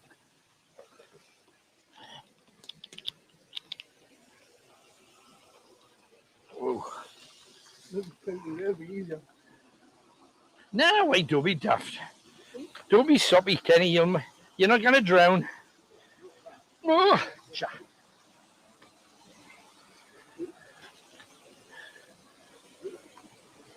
Easy does it, mate. It's this bit that's tricky. Sorry, that wasn't very steady. Well done. Well done. Oh! You know, the mountain goat's not quite as... I so nearly went there. Not surprised. Got it. Tony, forget the camera, just... I know, I'm just looking on the floor, see, because some of them are really slippy. 1, 2, 3. Got it. Got it? Right.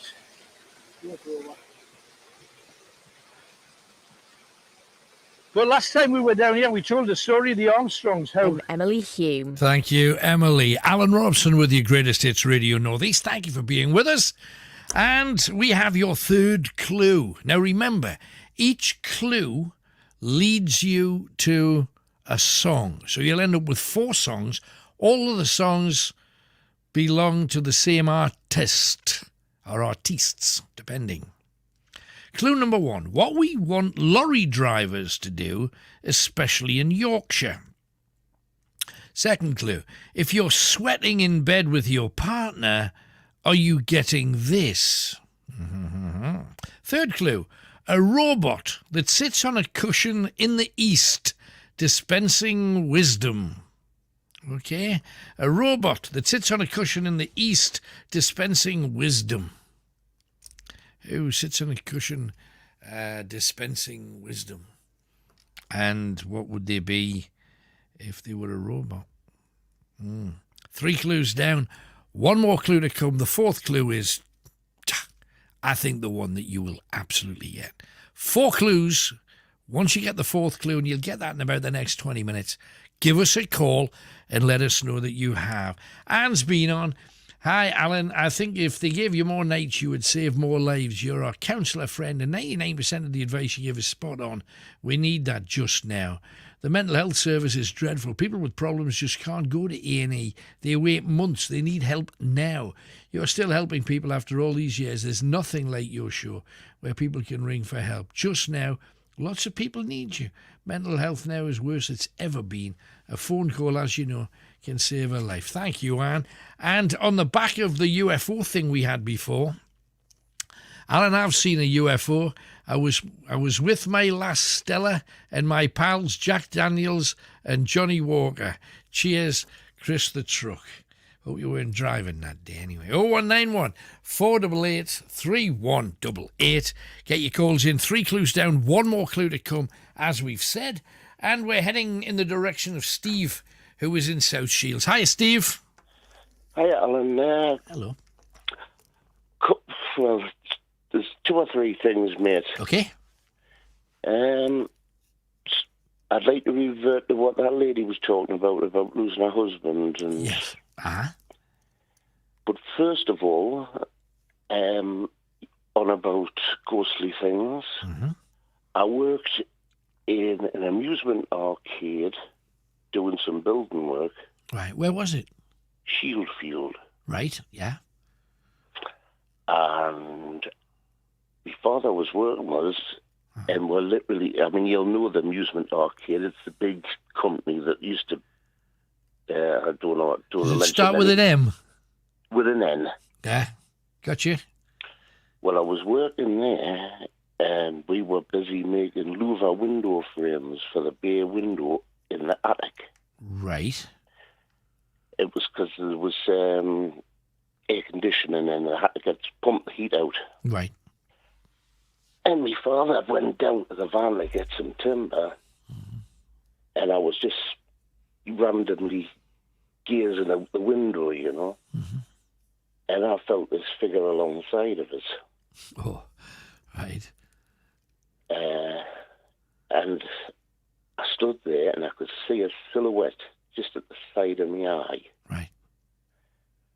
And all I heard my dad shouting from the next floor down, "Are you going to get this wood or not?" And I thought it was him standing beside us. Oh, blimey. Right. And I was mortified. I was in shock. Right. I'd never ever seen anything like this. Sure. Anyway, as it happens, my dad mentioned it to one of the girls that was working downstairs, who had worked there for a long time. And she says, "He hasn't, has he?" She says, "That's why we stopped having the tea room in the attic." Right. She says, "Apparently there used to be an old seamstress hall up there." Right. And I could see it was a woman's, well, a silhouette of like a murky grey, but that's all I could see. Right.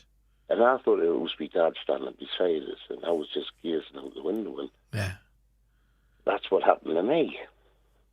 That's a result, though, of sorts. I know it's not one you wanted, but it's a result, man. But what I was meaning to get to that lady where she was talking about her husband, I've spoken to you before. I lost my wife 4 years ago. Yeah. I'm sorry, man. And it's a memory tomorrow morning. Right. So I very rarely sleep. I'm on sleeping tablets to try and knock us out. But I listen to your show every week, whether I stay awake or not. But I was all chewed up, and I've been chewed up for 4 years. I bet. Because I'm thinking, if I've seen something, and I'm capable of seeing something, why can't I see my wife when I'm pleading for her? Yeah, I hear you. Right at the very beginning, when she first passed, though, the experience that I have with people who have gone through that awful thing, and it's losing a part of yourself when you lose someone that you love that much. But what sometimes happens is, because you're so engulfed in pain, you're not looking around at that time for the signs that they leave. Because if it's going to happen, and I'm not going to give percentages because I'd be making it up, but if it is going to happen, it tends to happen in the first 5 to 10 days, where something will happen. Something that wasn't out of a drawer would be there.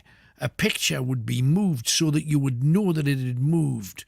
An item that belonged to her, that had some significance between the two of you, would show itself. Those kind of things are the most common. But quite often people who are, as I say, are full of pain sometimes don't even look and don't notice those kind of things. Well, actually, I came downstairs one morning and the kitchen chair was lying on its side. Right. And that's the chair that my wife fell off, and I broke her neck. Oh, my goodness gracious, right. But I didn't know she'd broke her neck. She'd get a hematoma on the base on the top of her spine. Right. And my back's knackered off years of hard graft. So I picked her up, and we both had a drink that night. Yeah. And I've got this. I know it sounds crazy. I've got this old van, a camper van that with hairwood done up together. Oh wow! How fantastic! I've still got it. Yeah. But she says, "What you doing? What you up to?" Because you've been in the sitting room. Yeah. She came through and she says, "What you up to?" I said, I'm just looking for some bits for the van, on the computer." Yeah. And just the first words that came out of her mouth was, she says, "I love you, Steve." I says, "Well, I know you do." I thought, "But can you just hold that thought?" I've got the loo, which was a downstairs loo right next to the kitchen. Hold that thought. I'm just getting into the toilet and I heard bang. Ba-dumph. Right. So I managed to get her through into the sitting room. And I came back in the kitchen. I thought, God, she's had more than I thought, But I mean, she obviously hadn't. It was just me overthinking things. Yeah. And she's snoring. She must be fast asleep. Because I put her down on the carpet because I couldn't carry her all the way to the sofa. Right. And oh my goodness. It wasn't. No. I went in and I spoke to her and I looked into her eyes. And her eyes, from being a lovely, lovely chocolate button coloured eyes, it turned into like grey pools of water. She'd left. Murky pools. Yeah, she'd gone. So I revived her. Wow, what a man. I'd done it over the phone. People said the ambulance people will be with you in no time at all. Just keep doing what I'm saying. Right. And the ambulance crew came in and said, "Oh, you're a lucky man, you've saved your wife." Wow, my goodness. And I was sitting on the sofa shaking. I bet you were. And I thought, well, if I've saved my wife, why are you behind the sofa for so long? What you doing to her? Yeah. And it ended up, long story short, she ended up with tubes coming out of her aura, and was 3 days video by all the family sitting around her and what have you. What a way. And I thought, the one thing she turned out to me and said was, never ever let me be in that position. She told us it before, and I put her back in that position. I put her in that position. Well, you were doing what you thought was all you can to save her, and I would have done the same thing, man. So don't beat yourself up about that. I beat myself up all the time. So to cut a long story short, I went and seen her. Well, she read me cards, and she knows you just from Fenham. Right. And she was full of praise for you. That's Because nice. I found out at this afterwards. Right. So how accurate was she then? Oh, mate, she was amazing. Right. Good. I'm not joking. I went in and I didn't want to hear anything but what I wanted to hear. Sure. Understand. So I thought, right, I'm not going to be stubborn with her. I'm going to work with her, but I'm not going to tell her. Sure. That's a good way to do it. So I sat, and my daughter went with a friend of my daughter's. My daughter went in first. She got a reading. She came out with like a shocked look on her face. She could hardly speak. Right. Then her friend went in to break up the pattern of father-daughter. Yeah, no, I understand. Yeah. And then I went in, and some of the things she'd briefly told us before I went in was the same things was coming out exactly, more or less word for word. What kind of stuff in there could she not have just guessed, or you're looking Well, sad? she You've couldn't obviously guess lost that was my daughter. Right. But at the end of the thing, she says, well, I've already spoke to your daughter. Right. So yeah. Okay. She knew that was my daughter without saying anything. Right. And your daughter didn't say anything either. My daughter didn't. My daughter was going to be even more stubborn than me. Right. Okay. So I'm sorry if I'm taking your time up here. No, it's interesting. It's just, but she told you things that she could not possibly have known. No. Right. Okay. She told me about her leg. Mm-hmm. And I thought, she says, something about real bad pain in her right leg. Well, she smashed her cruciate ligament years and years ago when she was at work. Right. And she had a limp. Right. And she used to suffer with this hot pain in her leg all the time. Right. Now, she was telling me that her knee was hot. Right. Yeah, that's out there. Right. She told us about a million things about her chest. Because a year before I lost her, mate, she caught pneumonia, double pneumonia. And she'd been coughing blood up on the quiet and was telling us about it. Right. So I took her to the hospital and said, she's got, well, they thought you had TB at first. And it says it's not TB, it's pneumonia, but it's serious. Absolutely. You can die of either of them. It was both lungs. But while she was in there with the pneumonia, she got sepsis on the top. Oh, lovely. Right. And then they discovered she was coughing and she was breaking her ribs. They discovered that she had brittle bone. Right. That's one thing after another. And that's what she died of, I believe, because her neck a few days before this happened, she turned around, she said, can you hear me neck cracking? Right. I said, I could hear it from there. I said, well, get in touch with the doctors. well, this doctor, the appointment she got was the one that nobody really wants to speak to because they're not going to get anywhere with them. She says, "Oh, just take some extra tramadol, you'll be fine." Isn't that pathetic? That's pathetic. The interesting thing that you've said, though, Steve, is that you mentioned to me before that she had the fall, that the last thing that you could remember her saying to you was that she loved you. Yeah. And I genuinely believe that sometimes people can tell when they're getting close to the exit door, you know. And I believe that she felt something. Maybe she wasn't certain, but she thought, "Oh, I'm not sure about what I'm feeling. I've got to tell him. I've got to make sure that he remembers one thing."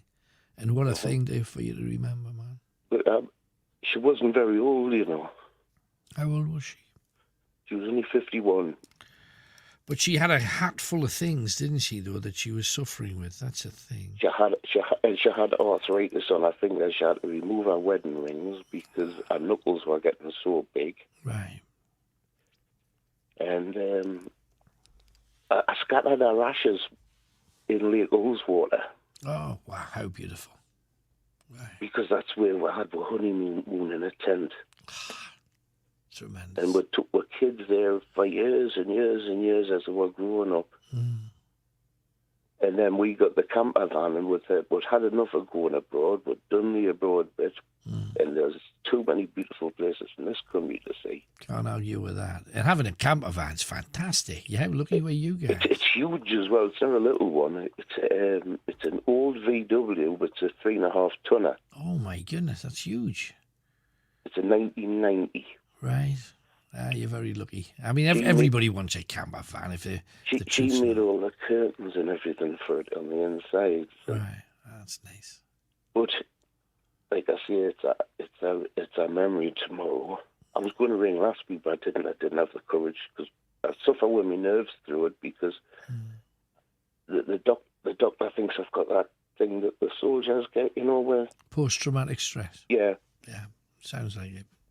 And well, you've spoken to an awful lot of people tonight, and you've spoken really well about a very special lady. And hey, you've got to try and remember her tomorrow with a smile, you know, not a tear, because she's worth more than that.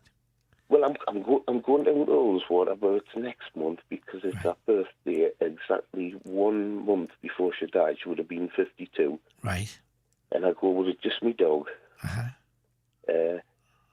You taking the camper van down? Oh, yeah, in the camper van. Great. Do her proud, man. Do her proud. But it had to come out. I've been wanting to tell you about that thing at the above the amusement arcade for years. No, I'm glad you have. But I've always had too much on my mind to tell you. No, well, I'm glad you did. When you go down to Ullswater, take a flower from me if you would be so kind. I scatter roses in the water. That would be a lovely thing to do. Hey, thank you for coming on, Stephen. Good luck tomorrow. Try and get through it, man. Yeah, I will. Okay, thanks. Well, take care, man. Bye-bye. Heartbreaker tonight in so many ways. It's 1:20. I promised that I would give you the fourth clue around this time, and I shall not be a liar. Clue number 1, what we want lorry drivers to do, especially in Yorkshire. Second clue, if you are sweating in bed with your partner, are you getting this? Third clue, a robot that sits on a cushion in the east dispensing wisdom. Who dispenses wisdom, and what is a robot made of, I suppose? And the fourth clue, what people used to do to get family or guests to come to the dining room for their meal. Okay, what people used to do to get their family or guests to come to have a meal in the dining room. They used to do a certain thing. Queen did it at the end of Bohemian Rhapsody, didn't they? Very last thing that you hear. Right, you have 4 clues. What links them together, and what's the name of the act or the artiste? Okay, here we go. Let's talk to it's Jen in Melbourne in Australia. Hello, Jen. Hello, Alan. How are you? Good morning. I'm very good. What are you talking about tonight then, Jen? Well, there's two things I thought. The first was to briefly chat about the Queen being the head of state in Australia. Yep. And the other one was we had an earthquake last week, so that was pretty weird. I thought I'd chat to you about that. Okay, with the Queen first, though, and I know there's some a lot of people in Australia seem to want a republic and get shot of her Madge. Where do you stand on all of this? Well, the thing that worries me is if we get rid of the Queen and the monarchy, then we're going to get a bunch of other politicians like a president. Yes, that's what happens. And so I'm thinking, well, the politicians we've got are not great. And so I'm thinking, well, it's probably going to work out cheaper and easier to keep the system that we've got. But there was a vote on it in 1999, and it was relatively close. There was 5 and a bit million voted for a republic and 6.5 million voted against. Right. And what I heard was that basically the Republic campaign fell apart, sort of arguing with each other. Right. And so then some of them started voting to keep the monarchy just because they weren't happy with what the proposals were for the Republic. Right, I see. Yeah. So it could go either way, but it's Yeah. close-ish is the thing. Sometimes, and I understand the better the devil you know than the devil you don't, because if you have got lousy politicians in Britain, we've got lousy politicians. Do you want another batch of them? Because that's what you would absolutely get. So I hear it. Yeah. The earthquake, though, did it shiver your timbers? What happened? It did. So it was Wednesday morning, and it was apparently, they reckon it's the biggest earthquake we've had here for 200 years. Whoa. Yeah, it was pretty weird. So I was off work, so I was having a lazy morning in bed. Right. And there was like this rumbly kind of window rattling thing happening. Right. And when you think, there's a massive truck must be going down the road or something. So I jumped out of bed, had a look out the window, and then realised, no, that's not a truck. And it was just the deepest, weirdest, deep noise, like really low grumbling. And the whole house was shaking, and the windows were rattling. And I go up to one of my kids' bedrooms because it's school holidays and they're asleep. Right. And one of my kids came out in tears because it was really scary because the whole bedroom and the windows and everything and all the books were rattling and things. Yeah. So it was a really weird experience. But apparently you could feel it 400 miles away from the epicenter. Where was it? I mean, how close to you was the epicenter of this thing? It was about 2.5 hours drive from us because I had a quick Google. Because that's a long way. That's like 120, 130, 140 mile away. I'm guessing. Yeah. Right. And so it was, they felt it in Sydney and they felt it in Tasmania. So just a massive, massive area. Wow. Was anyone hurt by it? I mean, nationally? Thankfully not. Astonishing. But in part probably because we're in lockdown and we're all at home. And so there was a building had some of the masonry collapsed in the middle of the city, but the middle of the city is deserted at the moment. So there was nobody walking past it. Right. So we were very, very lucky, just sort of minimal damage. So it was a 5.9 on the Richter scale. Wow. But apparently it was like a good way down in the earth as well. So, I wouldn't fancy that if it was... So it's about the same as the one in New Zealand that actually killed a lot of people. Right. That's amazing. You so we were pretty lucky. As a country, you're really lucky. I've been in a minor... In San Francisco, I was in like a Judah. There was a... Just to kind of... And the person I was with... To me, it was like, what the hell was that? He just kind of went, we get them from time to time. Like, matter of fact, because he lives there. And as to me, it was like, for the next hour, you're waiting for the big... I'm waiting for the big one. Yeah. The big one's coming. But I've never been in anything like what you've just had there. That must have been... How long did it last for then? Well, it must have been It was a good few seconds because I had time to get out of bed, go to the window, and then go all the way to my daughter's bedroom. Right. So, and the whole house was still shaking then, so it felt like it went on for ages. It's probably, I don't know, 5, 6, 7 seconds, maybe. Right. Because that sounds like nothing. And Oh, people it was a people lot. would have woke up and said, "What earthquake?" You know that's the case too. But no, it's when it's your house, it's rattling, and you're wondering, are the tiles coming off the roof? Are the windows going to break? Are the children safe? All of those kind of things going through your mind. Yeah. The nearest thing to anything like that, just thinking about it, was I was on holiday, and there was a tropical storm, and I was on the top of probably a 40-story building, and I was on the top floor. I was on the top floor, and I was getting ready to go out that night, and the room moved. Well, I say moved, was moving from side to side. Now, horrible. You don't want, if you. I'm sorry, I booked a stable. I booked a room that does. They're not supposed to.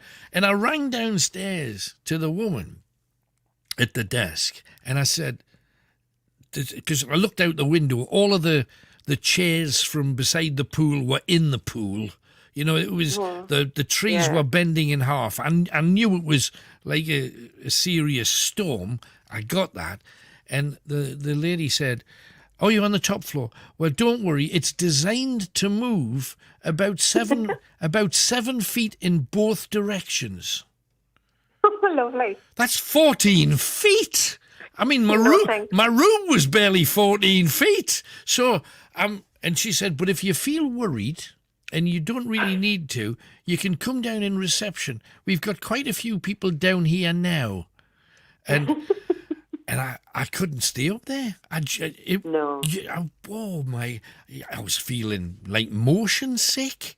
And then you think, do you want to get in a lift? No, because you just can't trust it. The cable would be moving, and I went down 60 flights of stairs. You know how there's 2 between every floor? So by the time I got down, I was lathered. And, of course, then there's everybody sitting there, all in real terms, wetting themselves with the rain. Yeah. And I'm thinking, so if this building collapses, we're at the bottom now. That's a good thing. Should we be in the cellar? But then if a building collapses on you, do you really want to be in this? But you don't want to be outside. It was like, what the hell do you do? And it took about 5 or 6 hours for it to calm down. And then I went back upstairs, and the room looked like, you idiot, nothing happened. It's dry. There's no water in there. The building hasn't fallen over. No, it was just, To think it's bucketing outside, you don't really want to go out in that, fair enough. Yeah. Watch a bit of TV.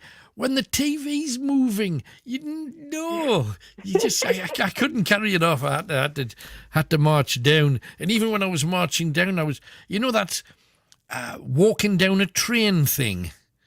Yeah. Where you kind of wobbling. I'm going downstairs in the wobbling. That's just shouldn't not nice. Shouldn't happen. Good. Shouldn't happen. No, not playing. Not my game. Anything else then, Jen? No, that was it tonight, Alan. Top job. Great. Thank you for your call. Have a lovely day today. Enjoy. Take care. See you later. Good night. Bye-bye. Jen in Melbourne, Australia. Great having friends down. And Russ is next in Washington. Hi, Russ. Hello, me funny lad. How you doing? I'm all right. What are you talking about? Yeah, couple of subjects, mate. Okay. First of all, no politics. Okay, good man. We'll put them on a back bench. Thank Yeah. God, yeah. Can happily live without them, right? What else?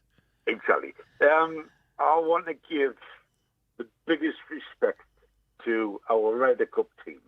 Right, absolutely. Yeah, I mean, they were hammered. Let's be fair. They were hammered. Yeah. But they bottled every single four. I watched a lot, mate. I've not seen much of it. I love.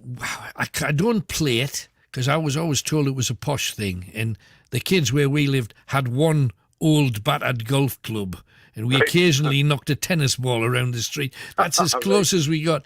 But I love watching it, and if there's anything that's going to make me just totally relax, it's watching the highlights or something like that. And I saw Jordan Spieth and a few of the guys having a pop, and McIlroy not quite doing what we wanted him to do. It did look like the Americans, mine, were playing as well as they possibly could.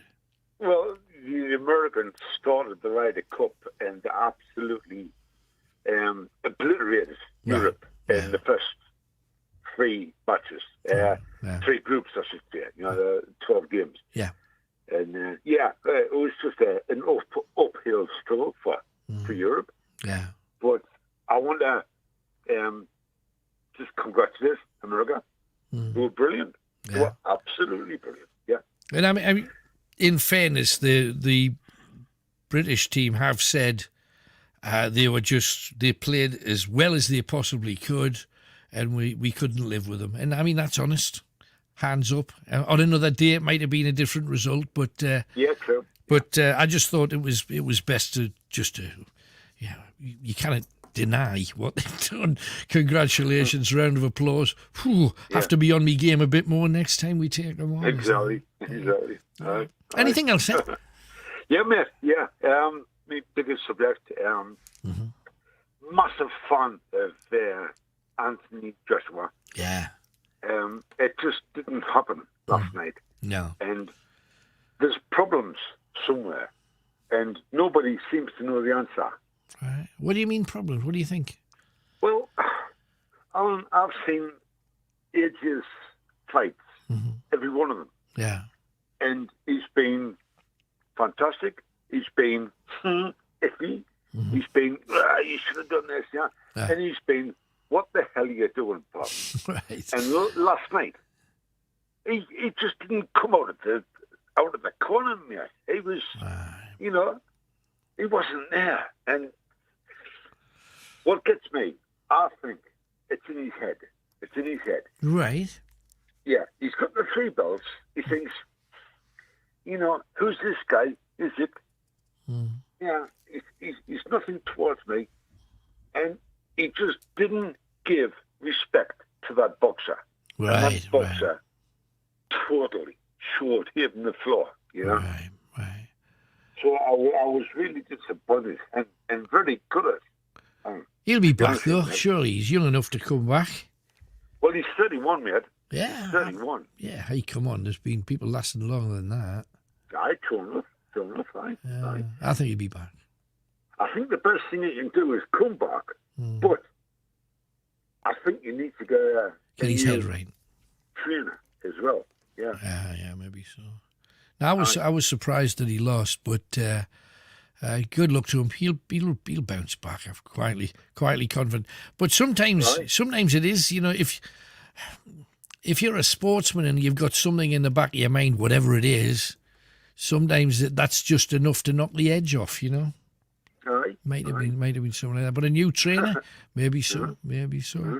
I remember watching, the Rocky movies. Oh yeah, of course. And Rocky 2, I thought was absolutely fantastic. Yeah, they're a good string of films. Yeah. And when AJ fought Klitschko, I thought, this is like this movie. Right. And it sort of like relived it, And I thought that's the best boxing match I've ever seen in my life. You couldn't script that fight. I thought it was fantastic. Yeah. And that's why he'll be back. Hey, gotta leave you, Russ, but thanks for coming on, man. Good talking to you. Take it easy. Bye-bye. There you go. Now, quick superstar for you. Let's have a word with Darren Hayes about his exorcism. Don't get too many of these. So why was it that you had to hire an exorcist then? Because we lived in a Victorian house in London. Yeah. And at first I thought I was absolutely mad until I realised that everybody else was experiencing the things. And these are things like there was a voice that would call my name and I would run down 3 or 4 stairs and say, "What? Did you?" And Richard would look at me and go, "I didn't say anything." Right.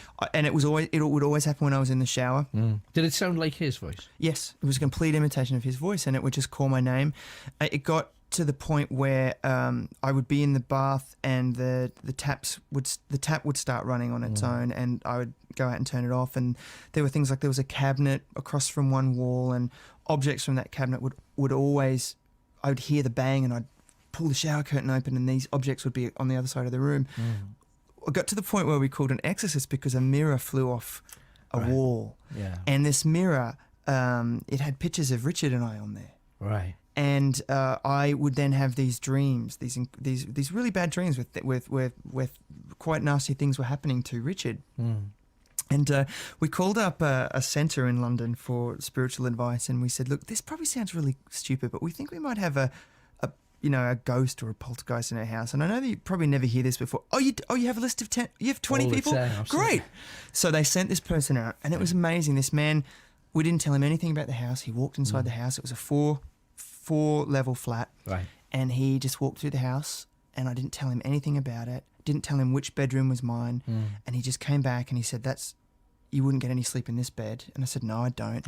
He said, I'll tell you why in a minute. And he walked up and down the house, and I knew that I felt like it was an old man, an angry old man in this house. And he said to me, there's a couple of things about you that you might want to know. One of them is that there's something about your aura. Your aura sort of extends out from you a little bit, and it's sort of attractive to other people and to anybody who's spiritual, and certainly to ghosts. But he said you sleep underneath, the way your bed is situated, sort of underneath the water mains, and it's like this massive lens or a magnifying glass on your aura, and you've attracted something to this house.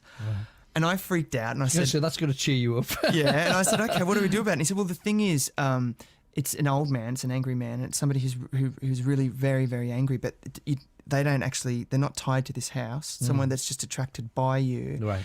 But they're jealous of you, and they look at you with envious eyes, and they're jealous of you. And basically, I didn't believe in any of this, I have to say. He did water divining, and he put crystals and all things around the house, and he just said, I've done something, and he did some ritual and told it to go into the light and choose another life or something. And at that point, we were all just completely skeptical. And he left, and there was never everything a problem was since. cool. Right. Yeah.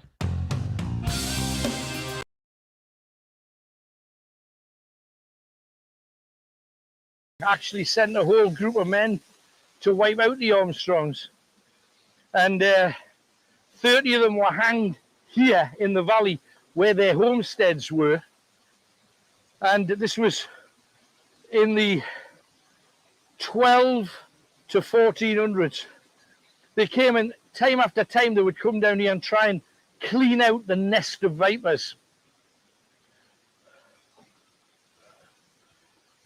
And eventually, in the late 1600s, 300 Armstrongs left this valley to move to Ireland. They went to Ireland as well. Now, it wouldn't surprise me if some of those unpleasant, nasty people were the ones that chased the trolls out hundreds of years before, and yet they followed them inadvertently to Ireland.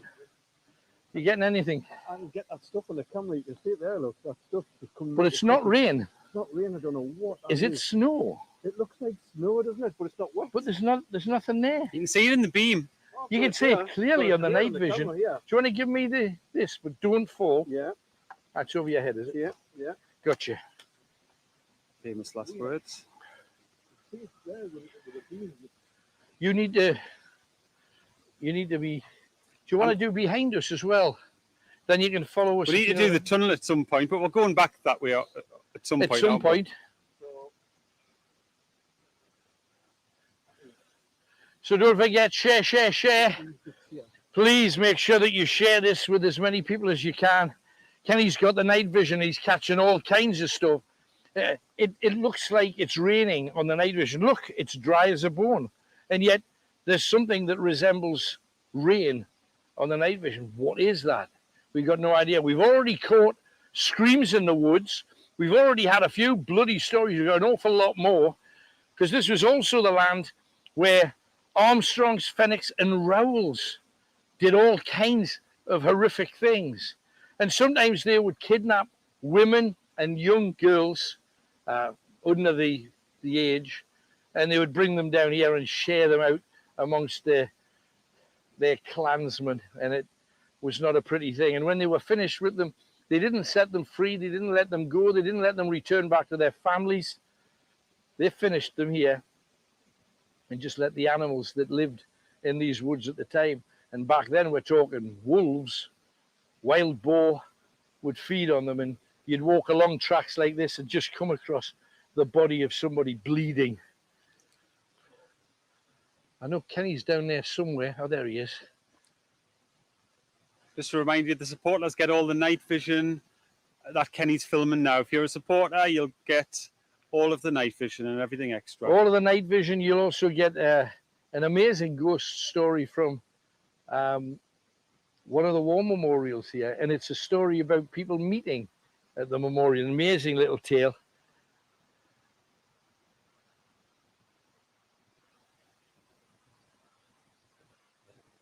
Voices behind you, Tony.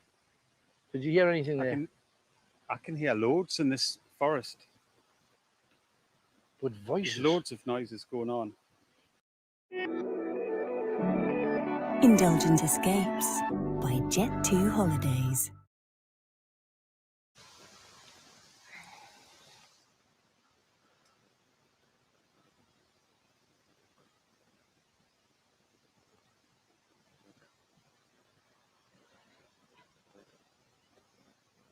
Kenny, you asked me if it would be okay for you to crack the world's worst joke tonight because of this thing. Yeah. And it's a carved bear, because there used to be bears in this forest and wolves. And your remark was? Do bears chip in the woods? Like chip looking because they've been chipped with the woods. Do you know what I mean? Do bears chip in the woods? I thought it was good. Sorry. Sorry. The bears chip in the woods. Is it a bear or is it a wolf? No, it's definitely a bear. It's a bear, isn't it? Yeah, it's a bear. Amazing carving. Yeah. Okay, Ken. I'm just trying to make. Are you finished now? No. That's this. Oh, hang on. You know that mist you're talking about? Yeah, it's back. It's back. Go on, get yourself up the dark place. Hang on, there's a thing on it.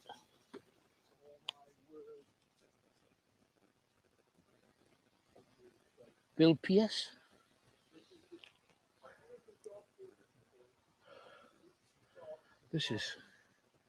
It's weird here, man. What's the matter? Just creatures, bugs, on flying into my hand. Look at the along here. You could actually imagine small people. You could picture kind of trolls, couldn't you? On this kind of countryside.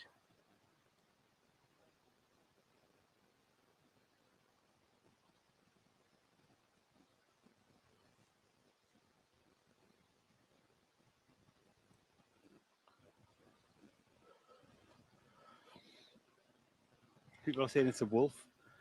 It's a wolf. This? I Really? suppose it could be that as well. You look No, from it the is. side. It is a wolf. It's a wolf howling. I wonder if Kenny's got a wolf joke. Yeah, He's everyone's probably saying it's a wolf. It's a wolf. He'd probably say, "I used to be a werewolf, but I'm all right now." That's probably what he would say. You just know that, don't you?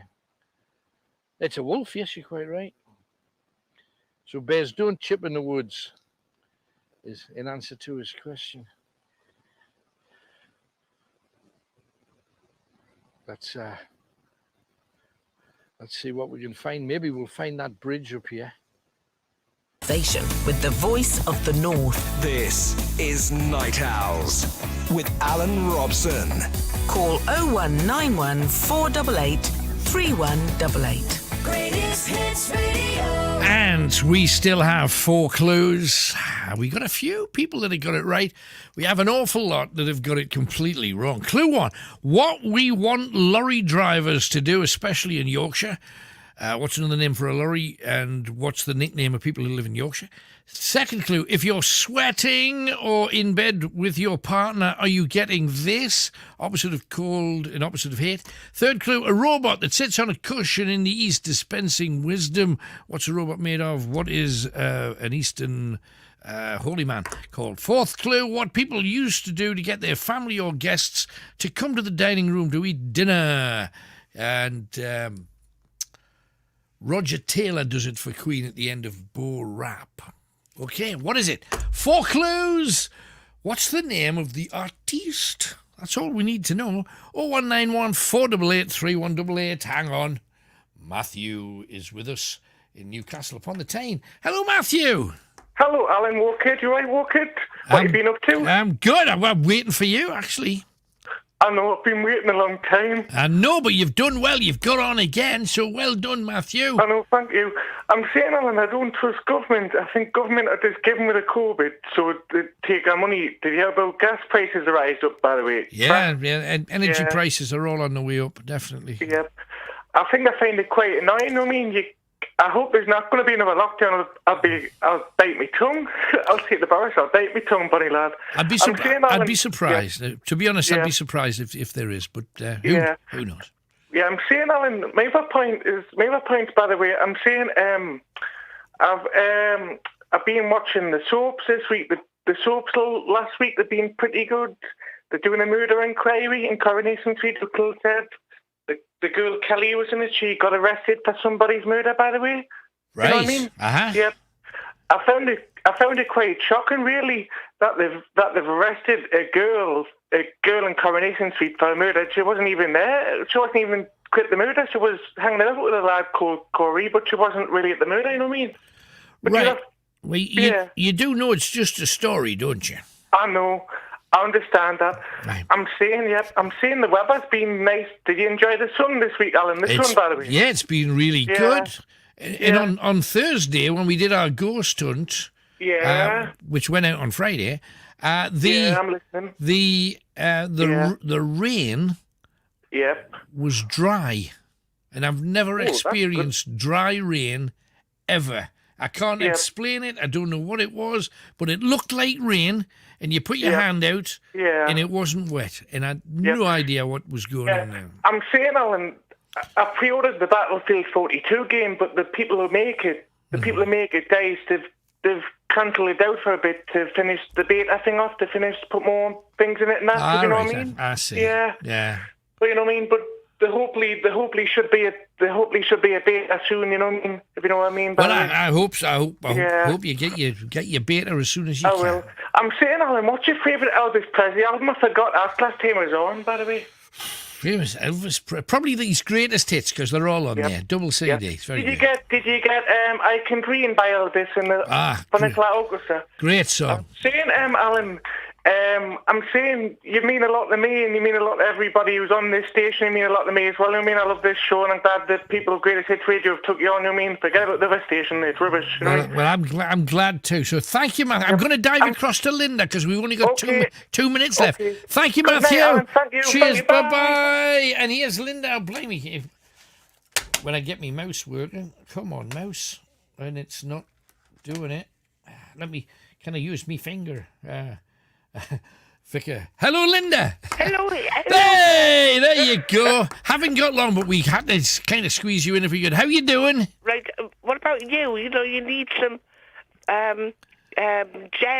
What was it? It's Voltaren, 100 milligrams, and I've got a tube of it.